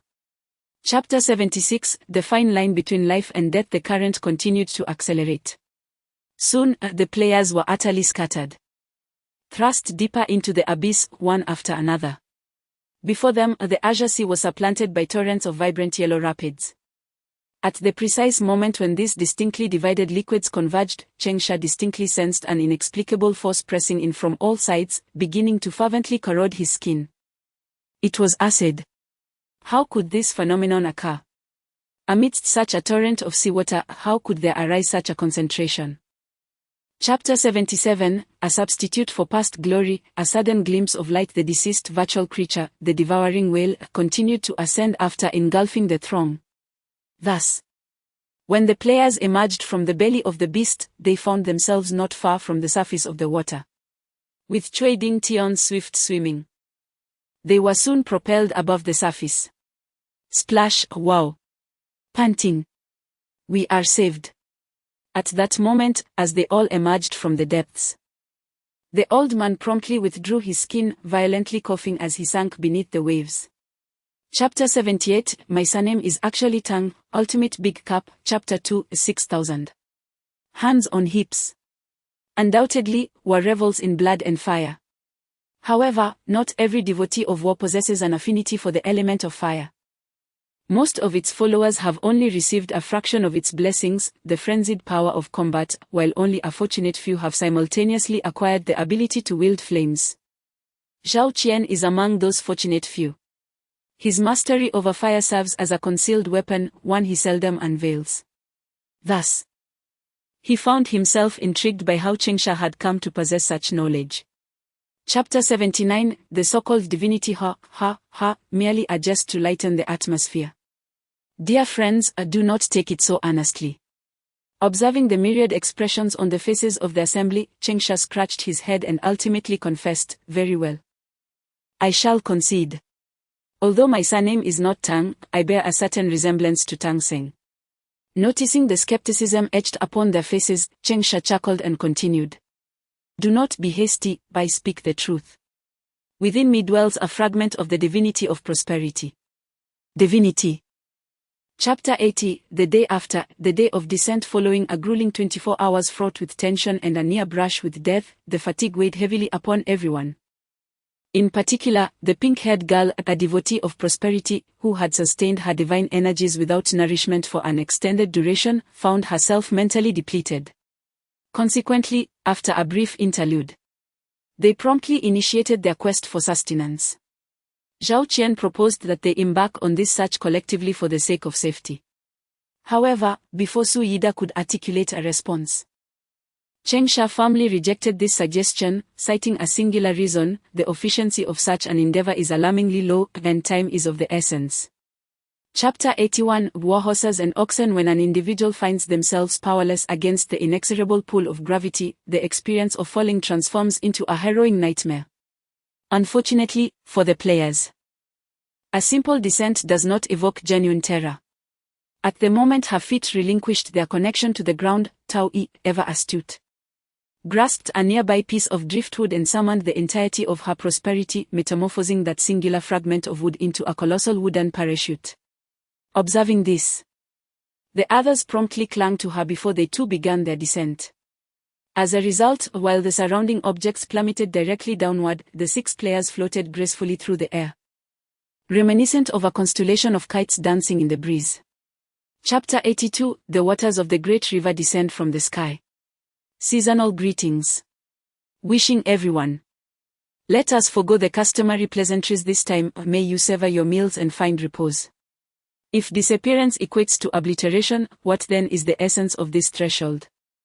The players' current plight appears as an inscrutable riddle. Despite Zhao Qian and Chengsha's relentless mental exertion, they are destined to once more succumb to the abyss, disappearing beneath the boundary. Yet, the trial must conceal an answer, and it undoubtedly exists. The query persists: where resides the solution? In truth, the resolution to this puzzle is not particularly arduous to fathom. Each of the 6 players present has already contemplated it. Chapter 83, the confession above the void. The void, devoid of any notion of time, paradoxically gives rise to a semblance of temporal flow when intertwined with existence. Scholars aligned with the materialistic perspective of the void assert that this very characteristic facilitates the documentation of temporal mutations, thus enabling humanity to explore the mysteries of the void. As we return to the present moment, it becomes evident that time indeed courses through the void, though its duration remains an enigma. It was only when Chengsha awakened, his eyes opening to reveal his suspension in the void, that he beheld the severed boundary and the infinite azure sky, affirming the validity of his gamble. Chapter 84, though the bait is salty, fish are drawn to it. Ultimately, the 2 deceivers found themselves united, driven solely by their dread of demise. Individuals of their caliber seldom confront the abyss directly. Divine encounters do not count. To safeguard their existence, they resolved to embark on their journey together. Yet, whether this collective endeavor was fraught with peril or imbued with security remained uncertain. They traversed the void for an extended duration, exploring every conceivable direction, ultimately discovering that they were ensconced within a spherical abyss surrounded by rifts. The silver lining was that the void rifts. Chapter 85, the so-called choice. Meanwhile, on the opposite side, Zhao Qian and Gao Yu stood before the chasm of reality and illusion, their expression somber. Upon awakening, they discovered that they were alone, with no other souls in sight. After an exhaustive search, they ultimately verified that this space contained only the rift before them as an exit, while all other regions were an infinite void. The arduous decision did not solely confront Chengsha and Su Yida, it also bore heavily upon Zhao Qian and Gao Yu. Zhao Qian seemed to be in profound contemplation, yet in truth. Chapter 86, the death of Chengsha, Part 2, could it be that traversing the void can genuinely harbor the divine essence? In this ephemeral instant, Chengsha found himself enveloped in profound uncertainty regarding his own absurd musings. If Su Yida had not already embraced the divine essence, how could he have undergone such an extraordinary metamorphosis? He appeared distinctly more perceptive and seasoned, emanating an aura reminiscent of Feng Zhu and Wei Guan from their prior tribulations, replete with confidence and assurance. Moreover, what could this prolonged absence signify? Did his venture into the void, which seemed but a fleeting moment to Chengsha, extend into an eternity for him? Chapter 87, The Revelation of Blood and Fire. Su Yida now appeared completely transformed. So much so that he bore no resemblance to the individual he once was. Yet, undeniably, his voice and countenance reflected that of the Su Yida he had previously encountered. Could it be that some entity within the abyss had usurped Su Yida's form, supplanting his consciousness? Or perhaps, what had he just articulated? Had he and Chengsha guided them from the trial out? The trial was far from concluded. How could one speak of liberation? Zhao Qian suddenly halted, yet almost instantaneously. Chapter 88, The Third Day, the Day of Ice. A sharp pain throbbed in Chengsha's head, akin to the aftermath of a night of revelry, or the sensation of countless thorns swirling within his mind. It was an unbearable torment. Chengsha awakened, yet despite the agony, he dared not furrow his brow or open his eyes. For he was uncertain whether Su Yida remained beside him, uncertain of the safety of his surroundings. Yet, in a state of unconsciousness, one's breath markedly differs from that of wakefulness. Perhaps most would be unable to discern, but Tao Yi could. As a master of this realm, she was adept at feigning unconsciousness. You are awake. Chapter 89, Indeed, it is you. Su Yida awkwardly crawled in from the outside, and before lifting his gaze, he addressed Tao Yi, saying, It is your turn now. Quickly, remove this nearly lifeless wretch out. You are awake. Su Yida raised his head and was abruptly met by Chengsha's cold stare. There was no hint of remorse or unease in his eyes for having once inflicted harm upon Chengsha. It was as if that incident had entirely slipped his mind. Instead, he mockingly declared, It appears we have a priest among us. Oh, how fortunate. Chapter 90, You absolute madman, did you deceive me? Su Yida's countenance darkened significantly, his eyes narrowing with malevolence as he cast a fierce glare at Chengsha, who was now convulsed with laughter, pounding the ground in mirth. Clenching his teeth, he uttered a chilling threat, Chengsha, do you truly believe that having slain you once, I would falter in doing so a second time? Chengsha suppressed his laughter, a curious smile playing at the corners of his mouth as he met Su Yida's fierce gaze, articulating each word with deliberate emphasis, You do not dare. Su Yida's expression turned grim as he abruptly raised his hand, the tumultuous forces of time and memory surging at his fingertips, divine power splattering in all directions. Chapter 91, What a deceiver, what a master of tricks. Chengsha could scarcely comprehend the profound madness personified by the man before him. He had dispatched his former self to the very timeline he currently occupied. One might readily deduce that a figure as astute as Su Yida would never place credence in the ramblings and promises of his future incarnation, even should he encounter him. Yet, the future Su Yida triumphed, and what accounts for this? It is simply because he perceived the most ardent desire igniting the heart of the present Su Yida, the aspiration to attain divinity. In that future realm, Su Yida may have reached heights unattainable in the present. Chapter 92, I never deceive. Upon reconciling with reality, Su Yida's demeanor underwent a remarkable transformation. He derisively provoked Chengsha, exuding an air of confidence that belied any fear of death. Indeed, Chengsha hesitated, for his motivations mirrored those of Su Yida. He too was apprehensive of the judgment of the unseen observer, who might disapprove of him taking Su Yida's life. Chengsha never considered himself a favored participant of any divine entity. Should the entity of deception take an interest in Su Yida, then ending his life might indeed mar its amusement. Chengsha resolved to compel Su Yida to humble himself. Chapter 93, Trial completion. When Chengsha finally reopened his eyes, he beheld the figure of Su Yida once more. This loquacious Su Yida was fervently striving to win the favor of Tao Yi, yet judging by her countenance, his endeavors were yielding little success. Gao Yu, seated nearby, swiftly noticed Chengsha's awakening and, perceiving the bewilderment upon his brow, whispered, You are finally awake. The trial has concluded. However, this trial was unlike any other. It did not transport us directly out but rather to this unfamiliar realm. The space has been unsealed. And you are enveloped in. Chapter 94, the past, present, future, and unknown. This chapter must be grand. In truth, nestled within a secluded residential enclave of a particular province, there resided a humble two-bedroom apartment on the 4th floor, suffused with the essence of life. The room was a tapestry of assorted items, and upon closer examination, one could discern the vestiges of an individual's odyssey from childhood to maturity. Toys, sketches, textbooks, posters, figurines, and suitcases. Each object remained in its original place and condition, untouched since the advent of the deities. Chapter 95, My esteemed patron.